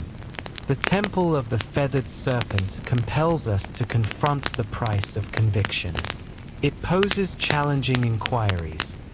How far will humans venture to feel a connection to the divine? What transpires when authority and faith become indistinguishable? Can aesthetic grace coexist with dread? In many respects, the temple is not merely a historical landmark. It is a looking glass, a reflection of ourselves. Our fascination with the afterlife, our yearning for significance, our capacity to erect monuments of staggering beauty and to imbue them with vital fluid. The temple instructs us that grandeur is accompanied by shadows, that civilizations can ascend to extraordinary heights while burying their secrets beneath the bedrock. And perhaps that is why we continually return, not solely to visit, but to comprehend. Because deep down, we sense the serpent remains vigilant, not to strike, but to remind us of our past selves and what we might yet become. Before spoken articulation, we communicated through cadence. Tens of millennia ago, long prior to the advent of written script, even before the emergence of language itself, early humans commenced creating something describable only as purposeful sound. Not speech, not melody, but rhythm. A hand striking hollow bark, a stick tapping stone, a foot stomping earth in time. Somewhere within that ancient repetition, something wondrous manifested, the inaugural drum beat. It was not termed music, nor was it given any name, but it evoked something, a sense of communication, of movement, of emotion taking tangible form. Anthropologists have unearthed evidence of rudimentary percussion instruments dating back over 30,000 years. These were likely fashioned from natural elements, tree trunks, hollowed out gourds, stretched animal hides. Nothing elaborate, nothing preserved. Yet these basic drums were not playthings or idle diversions. They served practical functions, to alert, to convene, to connect. Imagine a tribe dispersed across a dense woodland. A solitary beat from a distant drum and others understood. Peril approaches, or a festivity has commenced, or the deities are attentive. The earliest drums were not merely implements. They were extensions of the human form, an externalized pulse, a throb that could be perceived across a valley. Drumming was not something one merely observed or listened to. It was something one participated in, collectively, around crackling fires, beneath starlit skies, within caves where echoes caused the very air to resonate. These ancient rhythms evolved into a lexicon of sentiment. Elation, sorrow, warning, anticipation, all expressed not through syllables or symbols, but through patterned auditory sequences. Before the first flutes were carved, before stringed instruments were conceived, the drum was already vibrant, grounding us in temporality, giving structure to ritual, and uniting individuals into communal groups. In this manner, The drum became humanity's premier instrument and perhaps its initial form of collective identity. Regardless of their terrestrial dwelling, people fashioned something to strike, something to beat, something to punctuate the moment. For even when devoid of words, we possessed rhythm. And that rhythm encompassed everything. In the foundational stages of human civilization, drums transcended mere instrumentation. They were hallowed voices. Every collective, every culture, every corner of the earth cultivated its distinct rhythm. Yet the underlying objective was almost universal: to engage with the intangible. In Africa, where some of the world's earliest drums originated, rhythm was deeply entwined with existence, demise, and lineage. The dembe, sculpted from a single tree and enveloped in goat hide, was believed to house three spirits: that of the tree from which it was carved, the creature whose skin lent it voice, and the artisan who brought it to life. Played in circular formations, the dembe did not simply accompany ceremonies. It was the ceremony. Then there were the talking drums, capable of imitating human speech through variations in pitch and tone. In West Africa, these drums conveyed messages across vast distances, relaying tidings, warnings, births, and deaths from one settlement to the next. Long before the advent of the telephone, humans were already drumming their communications across the terrain. Across the expansive oceans, Native American collectives regarded the drum as a living entity. It was the very pulse of Mother Earth, employed in rituals to honor forebears, invoke healing, or guide the spirits of the departed. The sizable powwow drum, played by a ring of drummers, functioned as both a musical and spiritual engine, a communal beat that harmonized humans with the natural world and the spirit realm. In Australia, the Aboriginal people utilized clapsticks and percussive footfalls in the sacred Dreamtime, a mythical era of Genesis. In the Arctic, Inuit shamans struck frame drums to induce trance states, seeking visions or communing with spirits during protracted, dark winters. These were not displays. These were acts of preservation, restoration, narration, and connection. To drum was to recall. To drum was to belong. And invariably, it was communal. Drums drew people together into sacred assemblies, synchronizing hearts and intentions. No written scores, no elevated platform, just bodies in motion, hands striking, souls stirred, all unified by rhythm. It mattered not where on earth one stood. If the distant sound of a drum reached your ears, you knew something sacred was transpiring, something that words alone could never articulate. From sacred gatherings to bloody fields of conflict, the drum has always conveyed, at times with solace, and at others with imperative. As human societies progressed into sovereignties and empires, drums transmuted into instruments of subjugation, tools of governance, and weapons of terror. The earliest military forces possessed no radios or loudspeakers. They possessed drums. In ancient China, colossal drums, known as bo, were struck to coordinate troops across extensive landscapes. With a solitary resonant boom, commanders could signal an assault, a withdrawal, or a flanking maneuver. These drums were not merely voluminous, they were tactical. Each rhythm carried a specific meaning, and seasoned soldiers understood how to interpret it, even amidst the pandemonium of battle. In Mesopotamia, temple drums served to proclaim rulers and assemble the populace. But during periods of strife, they reverberated through city walls, terrifying adversaries with a deep, unyielding thunder. It was not merely percussion, it was psychological warfare. When the Romans advanced, they carried the tympanum, a frame drum utilized in processions and by cults such as that of Cybele. Though not a battlefield instrument in the manner of horns and standards, it embodied symbolic potency, a sound of imperial might, discipline, and order. However, no army wielded drums with the same proficiency as the Ottomans.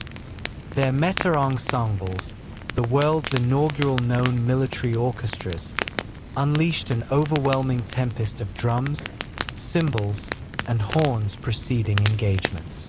The relentless pounding of coarse, gigantic kettle drums, and davul, double-headed bass drums, instilled terror into the hearts of opposing forces.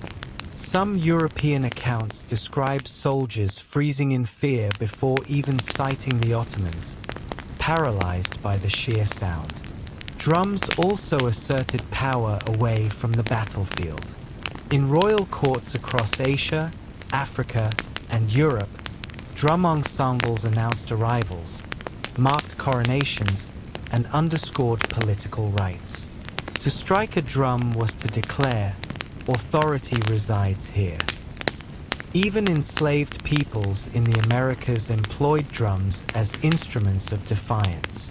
On plantations, rhythmic communication sustained cultural heritage and facilitated clandestine insurrections. The drum, even under duress, refused to be silenced.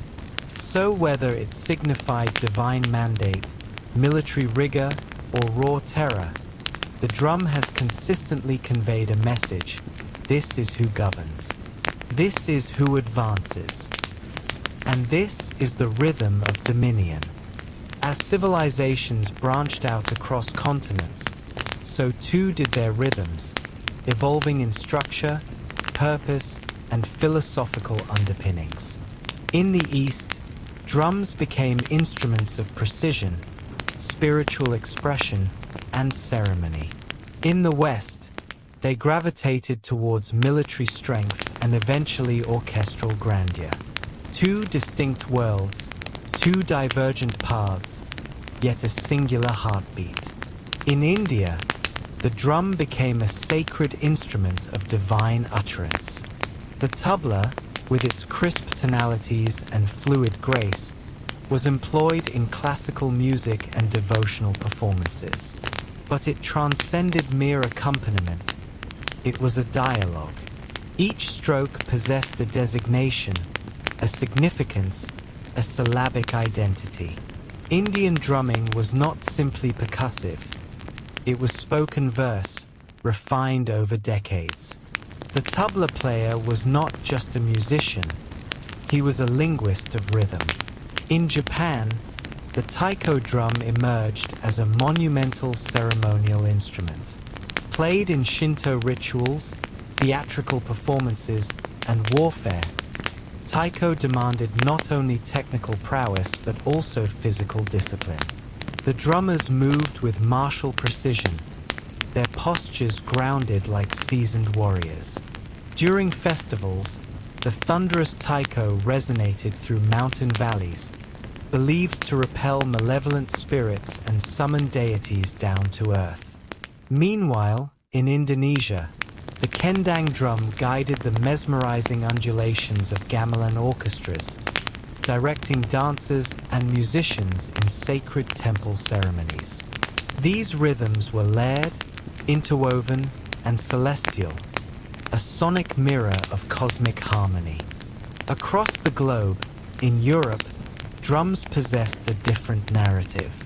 They were largely utilitarian during the medieval period, signaling soldiers, marking time, and enforcing discipline. It wasn't until the Renaissance and Baroque epochs that drums began to integrate into formal music.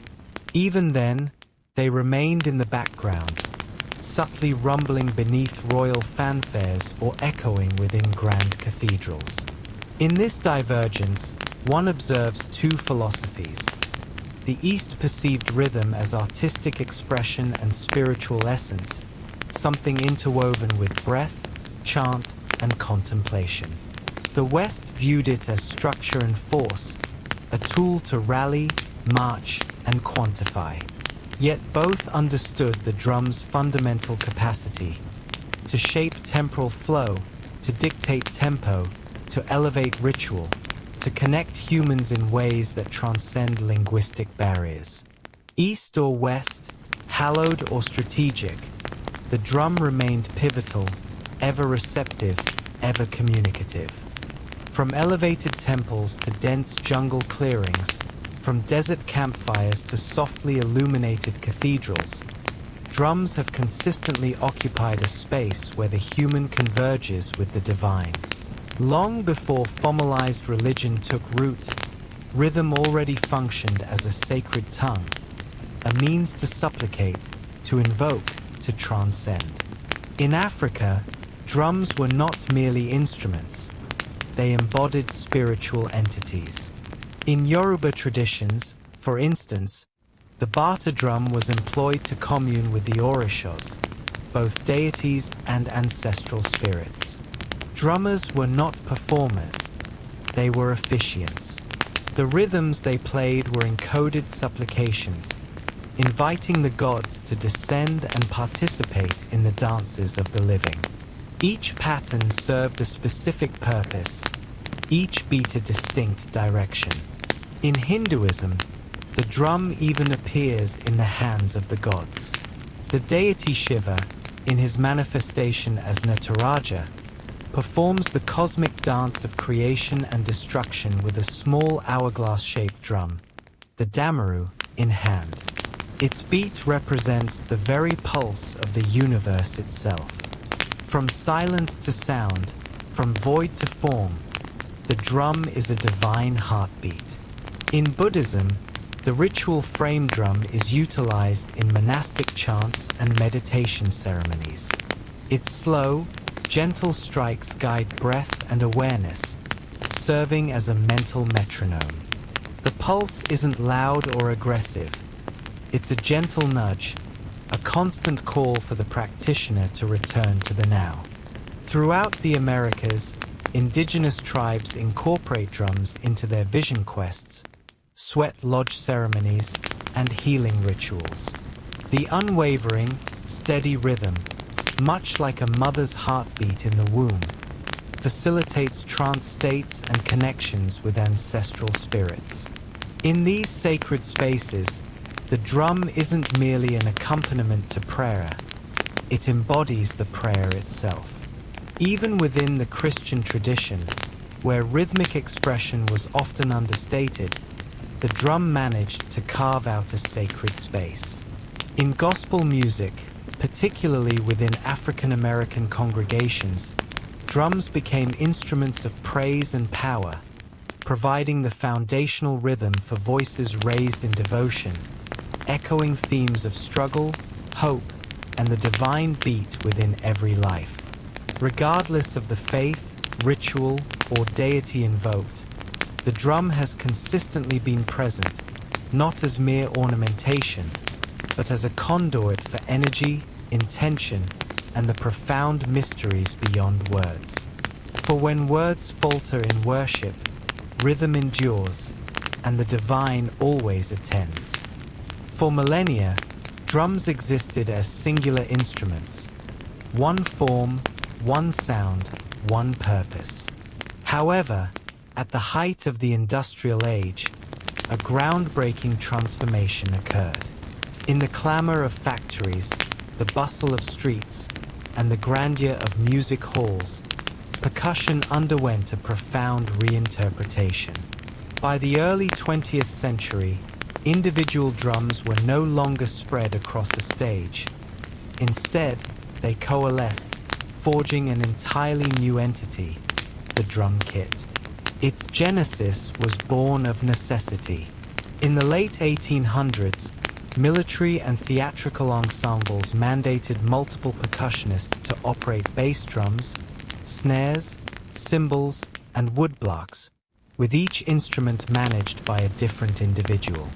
Yet, space was at a premium, and budgets were even tighter. Consequently, drummers began to integrate these instruments into a unified, playable configuration. By 1909, the inaugural bass drum pedal received its patent. This innovation allowed a drummer to actuate a large drum with one foot, liberating their hands for more intricate maneuvers. The concept rapidly gained traction. Over subsequent decades, drummers incorporated hi-hats, toms, cowbells, and ride cymbals, assembling a setup capable of emulating an entire percussion section, all from a single seated position. What emerged was more than a mere tool. It was the drummer's command center. Then came the explosion of jazz. In the dimly lit clubs and clandestine dance halls of New Orleans and Chicago, the drum kit burst into vibrant life. Jazz drummers transcended mere timekeeping. They manipulated the kit as if it were a vocal instrument, imbued with syncopation, swing, and profound sensitivity. Icons such as Gene Krupa and Buddy Rich elevated the drum set to a lead instrument, transforming rhythm into narrative. As jazz transitioned into rock, the drum kit's volume, weight, and power intensified. The 1960s and 70s witnessed the expansion of kits to include multiple toms, splash cymbals, and double bass pedals. Drummers like John Bonham, Neil Peart, and Keith Moon pushed the boundaries of endurance and creative expression. The drummer was no longer relegated to the background. They became the driving force. Today, the drum kit is a ubiquitous presence worldwide, from gospel churches to EDM stages, from punk rock garages to global concert tours. Even with the advent of digital kits and drum machines, the tangible essence of a live drum kit, the sticks, the skins, the perspiration, remains irreplaceable.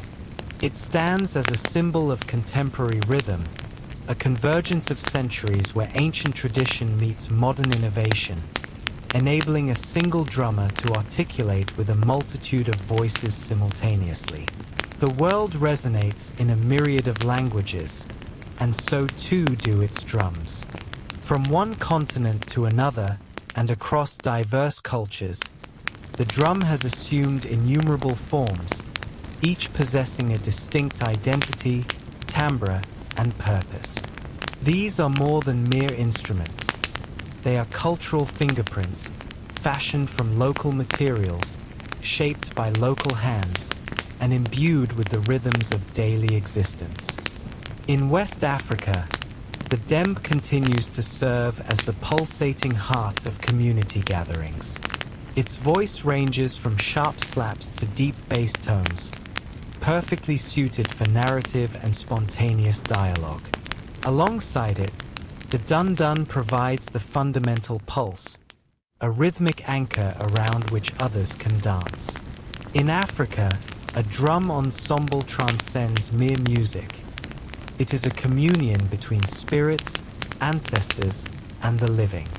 In the Middle East, the darbuka, a goblet-shaped drum crafted from clay or metal, produces crisp, rapid rhythms vital to belly dancing and classical Arabic music. Its sound is incisive and articulate, demanding precision from the player and movement from the audience.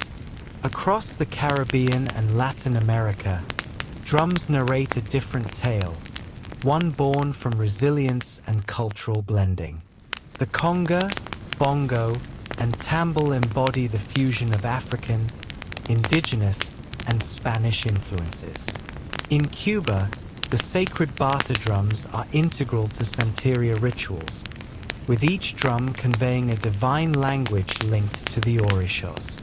In Brazil, the resounding boom of the surdo and the distinctive cry of the cuica propel samba parades through the streets, imbuing joy into acts of protest, prayer, and carnival celebrations. In India, the mridangam and tabla are paramount in South and North Indian classical music, respectively. These drums are so meticulously crafted that they are tuned to specific pitches, blurring the distinction between rhythm and melody. Every finger movement holds significance. Each stroke carries centuries of tradition. Then there is the frame drum, one of humanity's most ancient instruments, appearing in everything from the Persian daf to the Irish bodhran, from shamanic tools to folk ensembles. Played with fingertips, mallets, or brushes, it serves as a testament to the profound sacredness found even in simplicity. What binds them all together? Purpose.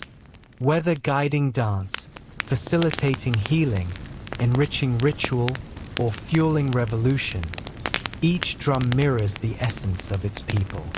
Their rhythms encapsulate geography, history, and identity. The global family of drums isn't merely diverse, it is universal.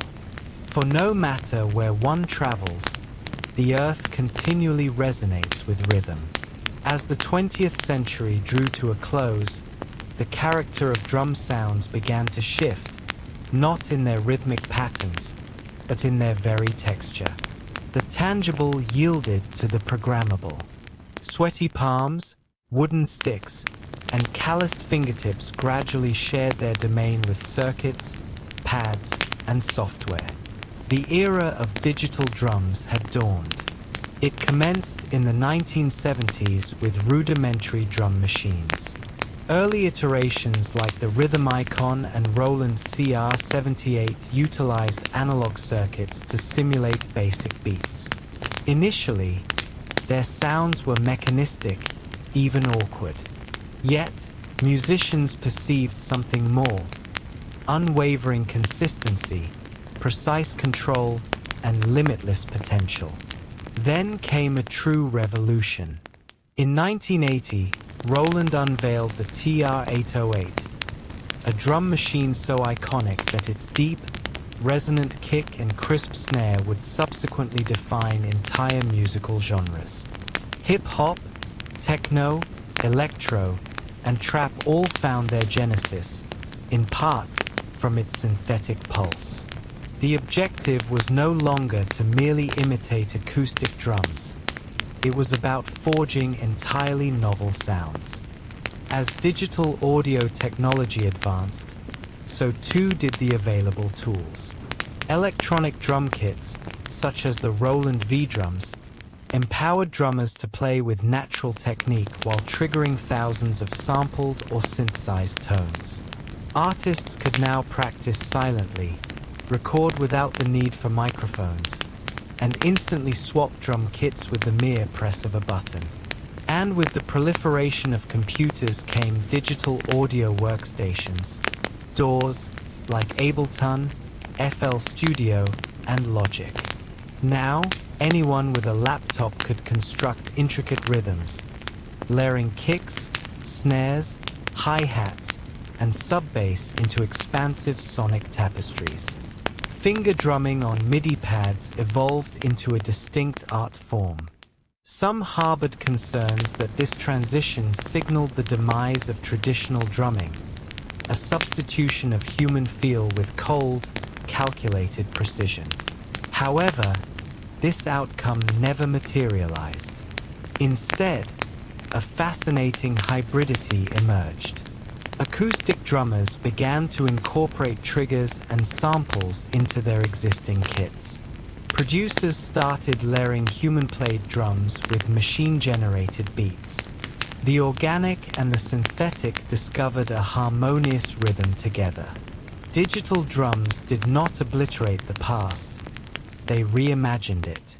Today, we inhabit a world where an individual in a bedroom can construct rhythms that once necessitated entire orchestras, where ancient grooves from Africa, Asia, and the Americas can be sampled, manipulated, and infused with new vitality on neon-lit dance floors.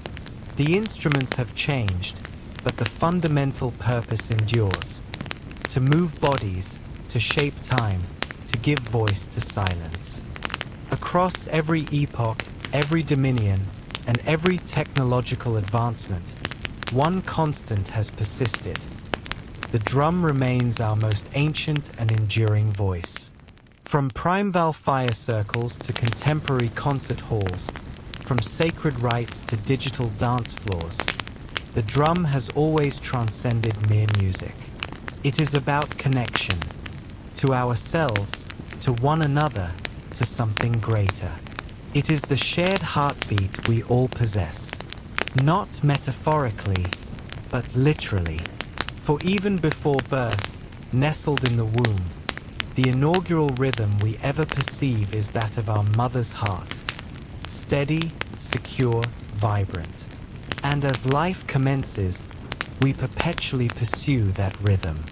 The drum has been our companion through periods of joy and conflict, through worship and protest. It has marched alongside monarchs and risen with insurgents.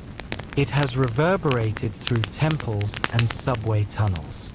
It communicates in every tongue because it is a language in itself, one that bypasses intellect and speaks directly to the physical being, the bones, the very blood. In moments of sorrow, we drum to mourn. In moments of exhilaration, we drum to celebrate. And in the quiet intervals between, we drum to recall our essence. Today, percussion continues its evolution. One can observe handpan street musicians weaving new age rhythms on city street corners, indigenous communities valiantly preserving ancient drumming traditions against all odds, stadium drummers galvanizing crowds in unison, and children instinctively banging pots and pans with unadulterated delight. Even artificial intelligence is beginning to grasp rhythm. Yet, no algorithm can replicate the human spirit that animates a single, imperfect beat. For rhythm is not merely measured, it is felt. And perhaps that is why the drum has outlasted empires and fleeting trends. Because deep within us, we all yearn for the grounding anchor of time, the collective pulse that affirms our presence, together, now. No matter how sophisticated our instruments become or how virtual our experiences grow, there will always be a profound grounding quality in skin on skin, stick on hide, hand on wood, a beat, a breath, a genesis. The drum is not a relic of the past. It is a profound reminder that we were always destined to move in rhythm, to listen, to feel, to play. And as long as humanity ensures, the drum will never fall silent. Before Manhattan transformed into a towering expanse of glass and steel, it was an isle of silhouettes, not cast by skyscrapers, but by church steeples and gently sloped rooftops. In the early 1800s, the concept of a skyline was barely nascent.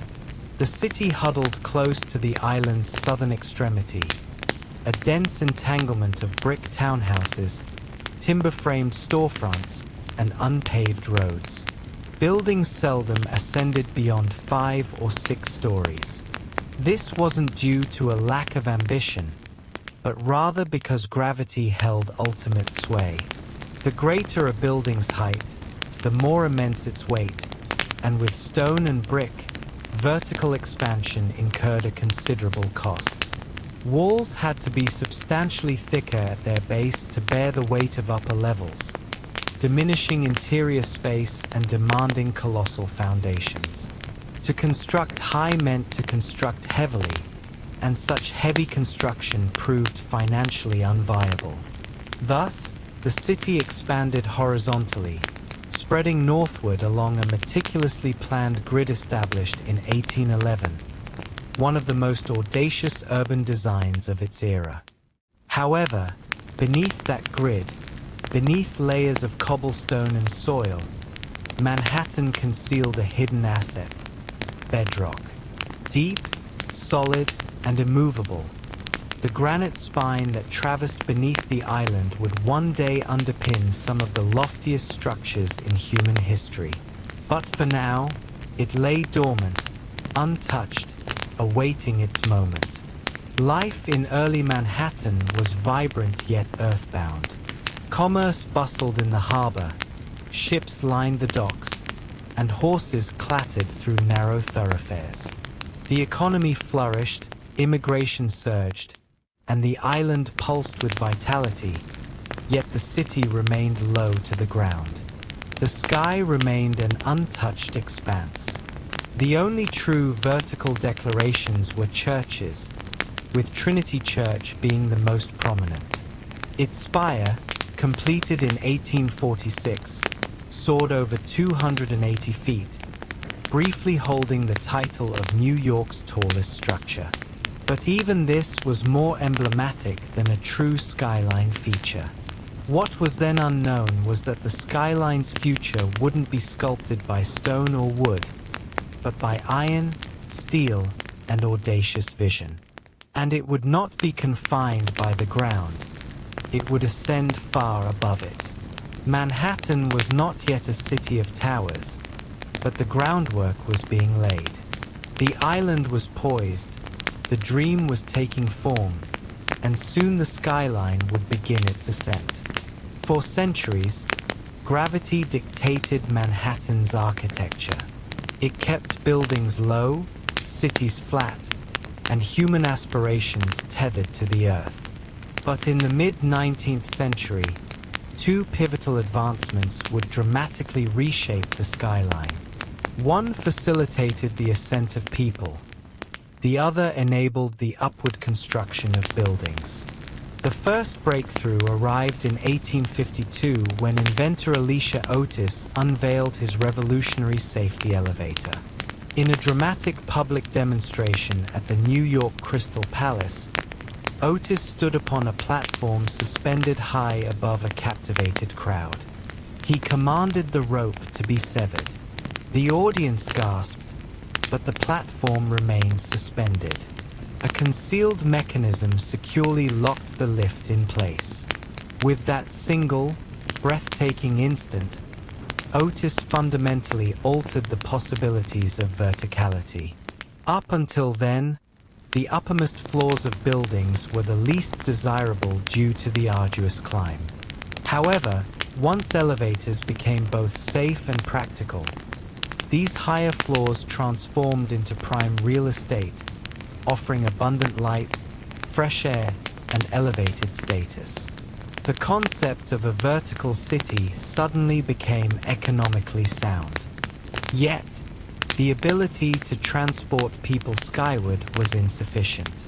Buildings still relied on load-bearing walls, which grew progressively thicker and more cumbersome with increasing height. This is where the second innovation emerged, the steel skeleton. In the 1880s and 1890s, engineers began employing steel frames to support the entire weight of buildings, allowing external walls to become slender, non-load-bearing enclosures rather than heavy structural components. This method, known as steel frame construction, granted architects unprecedented freedom to build as high as the steel frame could structurally withstand. Suddenly, height was no longer a prohibitive risk. It was a strategic advantage. The requisite technology had arrived. The essential materials were at hand. And Manhattan, with its robust bedrock and burgeoning economy, presented the ideal canvas. The island's constrained geography fostered vertical architectural thinking, and its stature as a financial hub meant that every entity, from banks to newspaper publishers, desired their name emblazoned against the sky. The elevator made the sky accessible. The steel skeleton made the sky constructible. Together, they not only reshaped architecture, they fundamentally redefined the very essence of what a city could be. Now, the vertical race would commence, not outward, but upward. By the close of the 19th century, New York City was no longer content with horizontal expansion. It yearned to ascend. The ground was saturated, The streets teemed with activity, and the only remaining direction for construction was up. With steel frame construction and the elevator now firmly established, Manhattan transformed into a proving ground, and its skyline a battleground for ambitious architectural feats. The initial skirmishes began in the 1890s. In 1890, the New York World Building, headquarters to Joseph Pulitzer's newspaper Empire, rose 20 stories above Park Row. It briefly held the title of the world's tallest office building. Not to be outdone, the Park Row building seized the distinction in 1899, reaching a height of 391 feet. Each new tower was a pronouncement, not solely of wealth, but of visionary ambition. To build higher was to declare, "We represent the future." Soon, the skyline began to burgeon with steel behemoths. The Singer Building, completed in 1908, stood at 612 feet, becoming the world's tallest building and the first structure to surpass the spire of Trinity Church, which had held that record for over half a century. But even this supremacy was fleeting.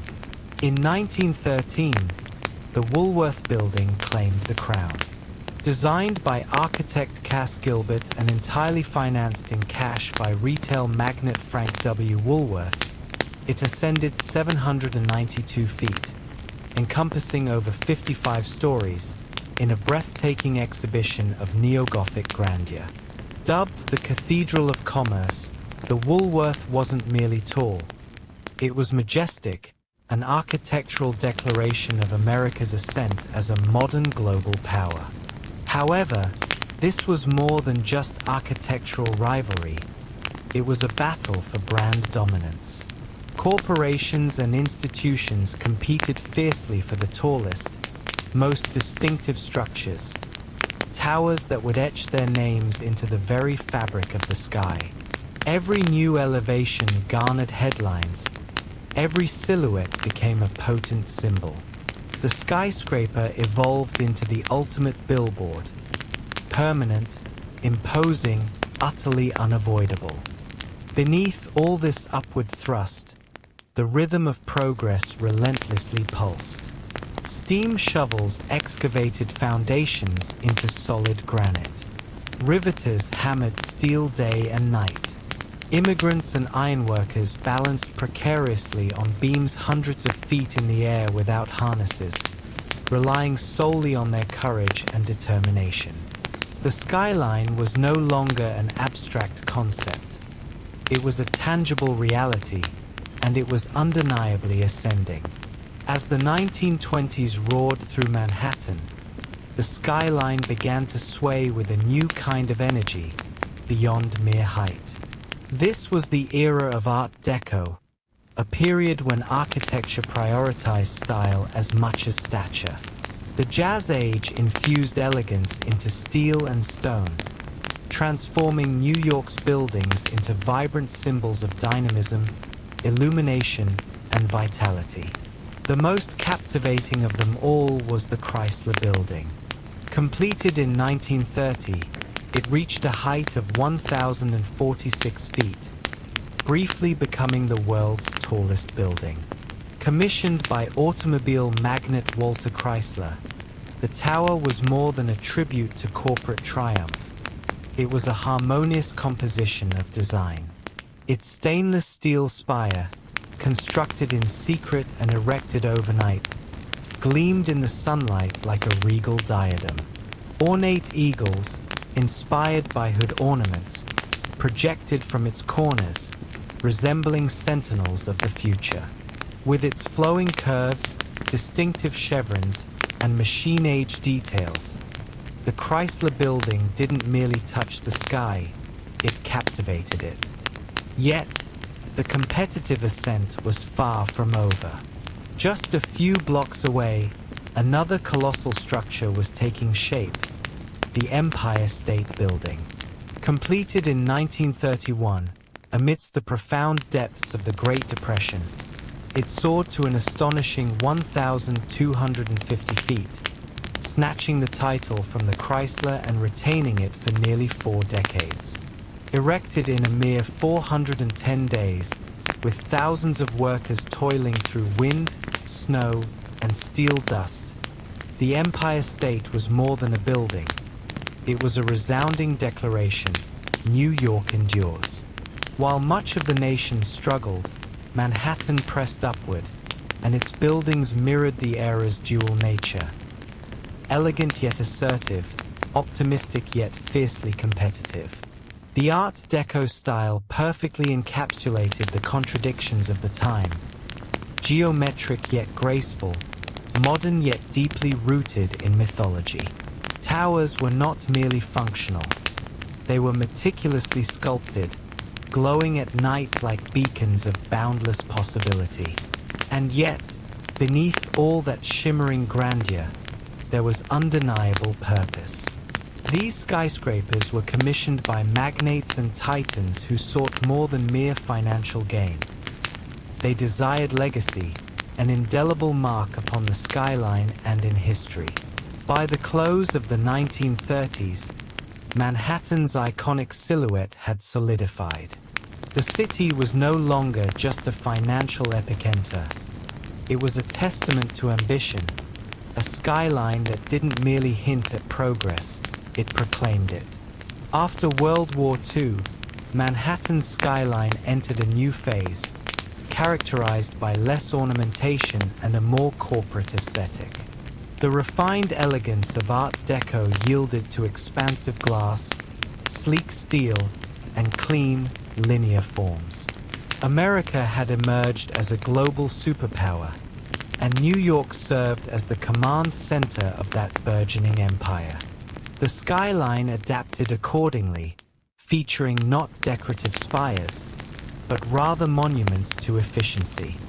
In 1952, the United Nations headquarters rose on the East River, a striking, rectilinear glass tower flanked by lower marble wings.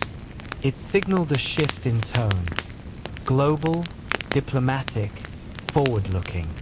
It was more than a mere building. It was an architectural statement about international order in the atomic age, setting a precedent for subsequent constructions. Next came the Lever House in 1952 and the Seagram Building in 1958. Both quintessential examples of the international style, these towers, with their curtain walls of reflective glass and steel frames, embraced a minimalist design, devoid of decoration, stripped of sentimentality.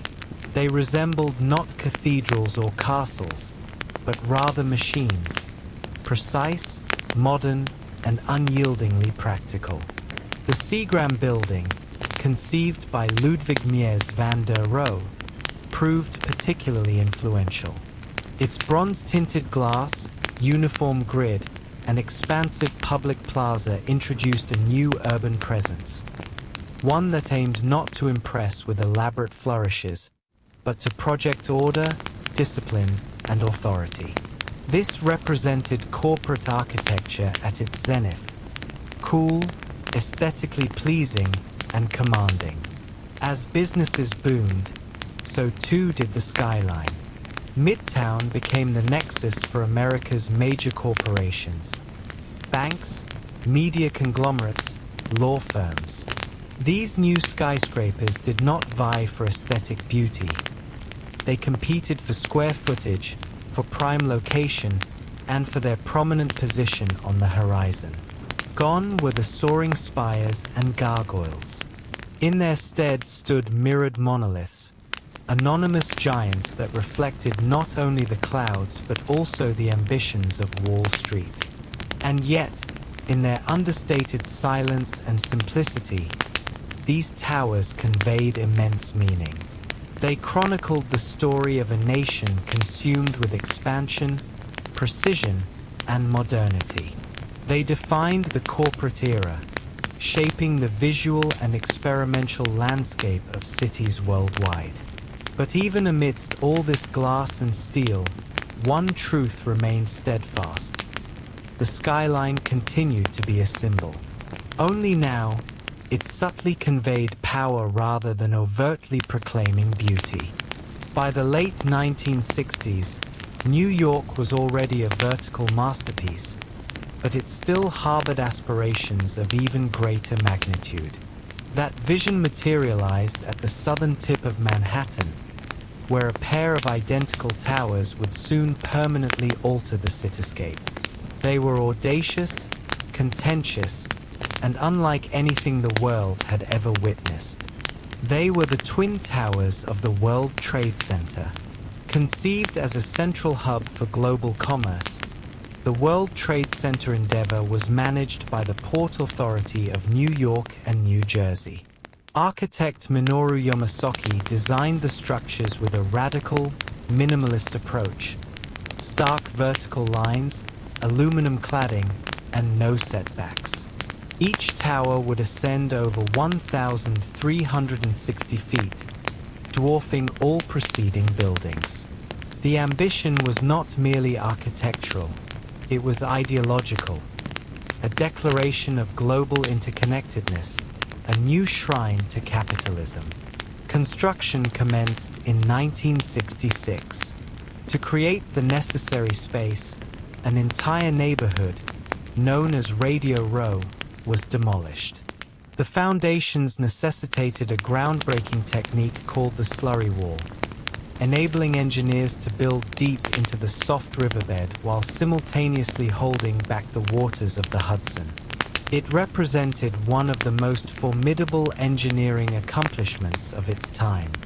Upon their completion in 1973, the Twin Towers were not universally embraced. Some critics derided them as sterile or boxy. Others lamented the demise of the more ornate towers of previous eras. But to many, the towers embodied pure presence, bold, self-assured, and dominant. They did not dance with the sky like the Chrysler. They did not taper like the Empire State. They stood resolute, twin pillars of unwavering certainty and immense scale. More than just buildings, the World Trade Center evolved into an international emblem of business, of unity, of American strength. People journeyed from across the globe to visit the observation decks, to dine at windows on the world, or simply to gaze upward in wonder from the plaza below.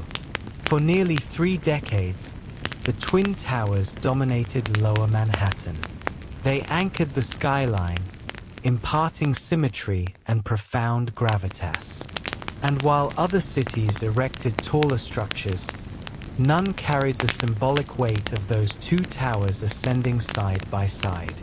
The skyline had once again been reshaped. This time, not with embellishment or artistry, but with monumental aspiration. On the morning of September 11th, 2001, the Manhattan skyline was irrevocably altered. Not by the methodical work of cranes or construction, but by acts of violence and billows of smoke. In less than 2 hours, the Twin Towers of the World Trade Center disintegrated into dust, fire, and twisted steel. Thousands of lives were extinguished, and the 2 pillars that had once defined Lower Manhattan vanished. The assault was not merely an attack on individuals or structures. It was an assault on symbols, on everything those towers represented: commerce, modernity, freedom, ambition. For decades, the Twin Towers had characterized the southern end of the island. Their clean, monolithic forms had become a visual shorthand for New York itself. Now, that skyline was fragmented. In the days and weeks that followed, Lower Manhattan became a raw wound, exposed, smoldering, agonizing. Where once there had been towering height and radiant light, there was only a profound void. And that absence resonated. Photographs of the skyline appeared desolate. The familiar silhouette was broken. and the space that had once pulsed with global energy became known as Ground Zero. For the first time in a century, Manhattan was not building upward. It was mourning. The city grieved, but it also persevered. Steelworkers, firefighters, police officers, and volunteers converged on the site, not to construct, but to recover. Rubble was painstakingly cleared. Lives were solemnly honored. Silence replaced the clanging of iron. In a city perpetually in motion, this was a forced reprieve, a prolonged breath held in collective anguish. But even in its sorrow, New York did what it had always done. It looked skyward. Discussions about reconstruction were complex, fraught with emotion and political considerations. What should replace the towers? Should anything rise again? Could the skyline be restored without erasing the profound loss? For years, the gaping void in the ground remained a stark reminder of what had been and what had been taken. It transformed into hallowed ground. And yet, gradually, plans materialized. Designs were meticulously drafted. Cranes returned, steel returned. Not to efface the tragedy, but to forge something new alongside it. But before any construction began, one truth became crystal clear. The skyline was no longer merely a symbol of power or ambition. It had become a living memorial, a silhouette shaped by both triumph and profound tragedy. And the story was far from concluded. In the wake of devastation, a city renowned for its speed, ambition, and relentless movement paused. Not to capitulate, but to re-envision. Rebuilding the Manhattan skyline after the 9th of November was not solely an architectural undertaking. It was a fundamental redefinition of identity. What would ascend in the place of the Twin Towers? Could anything truly fill that void? The answers emerged gradually. In 2003, a design by architect Daniel Libeskind was selected for the new World Trade Center site. It was not simply about vertical height. It was about healing, remembrance, and renewal. The master plan would integrate commercial spaces with public memorials, parks, transportation hubs, and abundant light. It was not a return to the past. It was a declaration of future potential.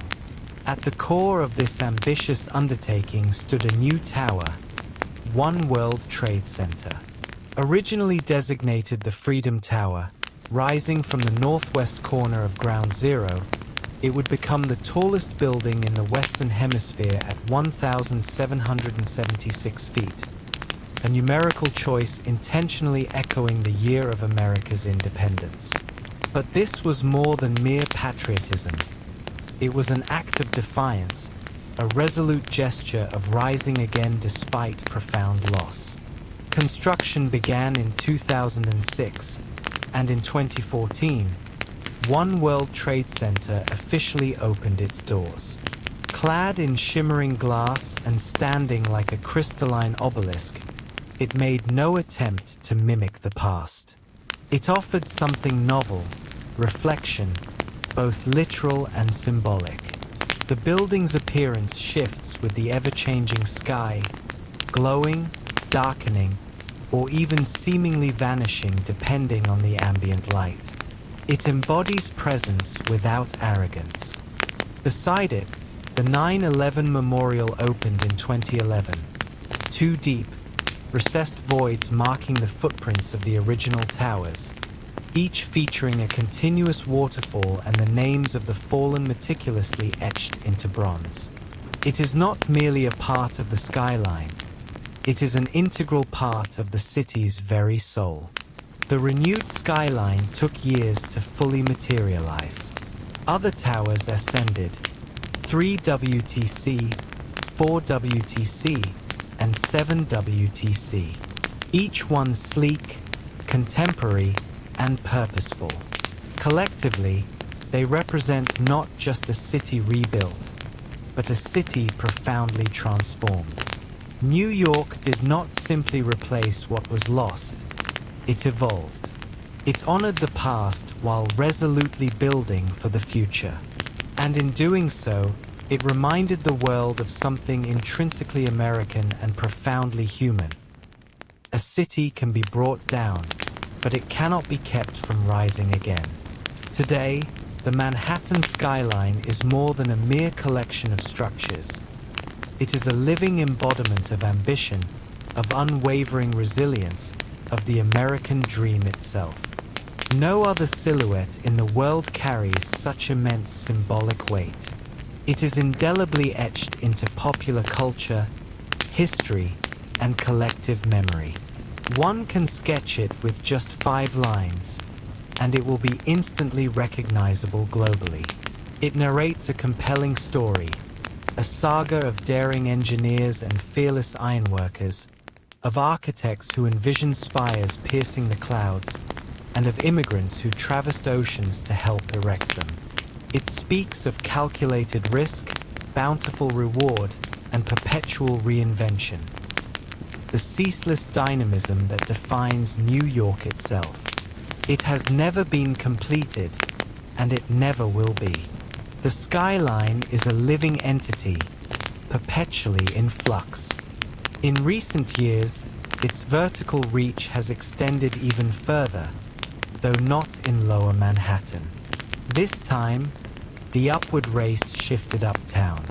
Along Billionaires Row, exceptionally slender residential towers like 432, Park Avenue, Central Park Tower, and 111 West 57th Street now ascend like needles above Midtown.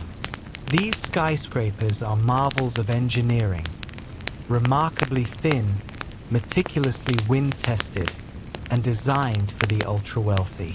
Critics denounce them as sky-piercing manifestations of inequality. Others view them as extraordinary feats of modern ambition. Meanwhile, in Hudson Yards, an entirely new district has materialized, with gleaming glass towers, public art installations, and corporate headquarters rising where rail yards once sprawled. The skyline now stretches further west, adapting to the city's evolving needs and aspirations. But even as it expands, the skyline steadfastly retains its past. The Empire State Building continues to glow at night. The Chrysler still shimmers at sunrise. And One World Trade Center stands solemn and proud. The skyline remembers what came before, even as it reaches for what lies ahead. More than any individual monument or statue, it is the skyline that defines New York. Not merely in its physical form, but in its profound significance. It is a place where humanity dared to build upward repeatedly, through periods of economic boom, devastating bust, global conflict, and profound wounds. A city of millions reflected in shimmering steel and glass. It doesn't merely signify where the city ends. It signifies where dreams take flight. Because in Manhattan, the sky has never been the ultimate boundary. It's simply the next floor.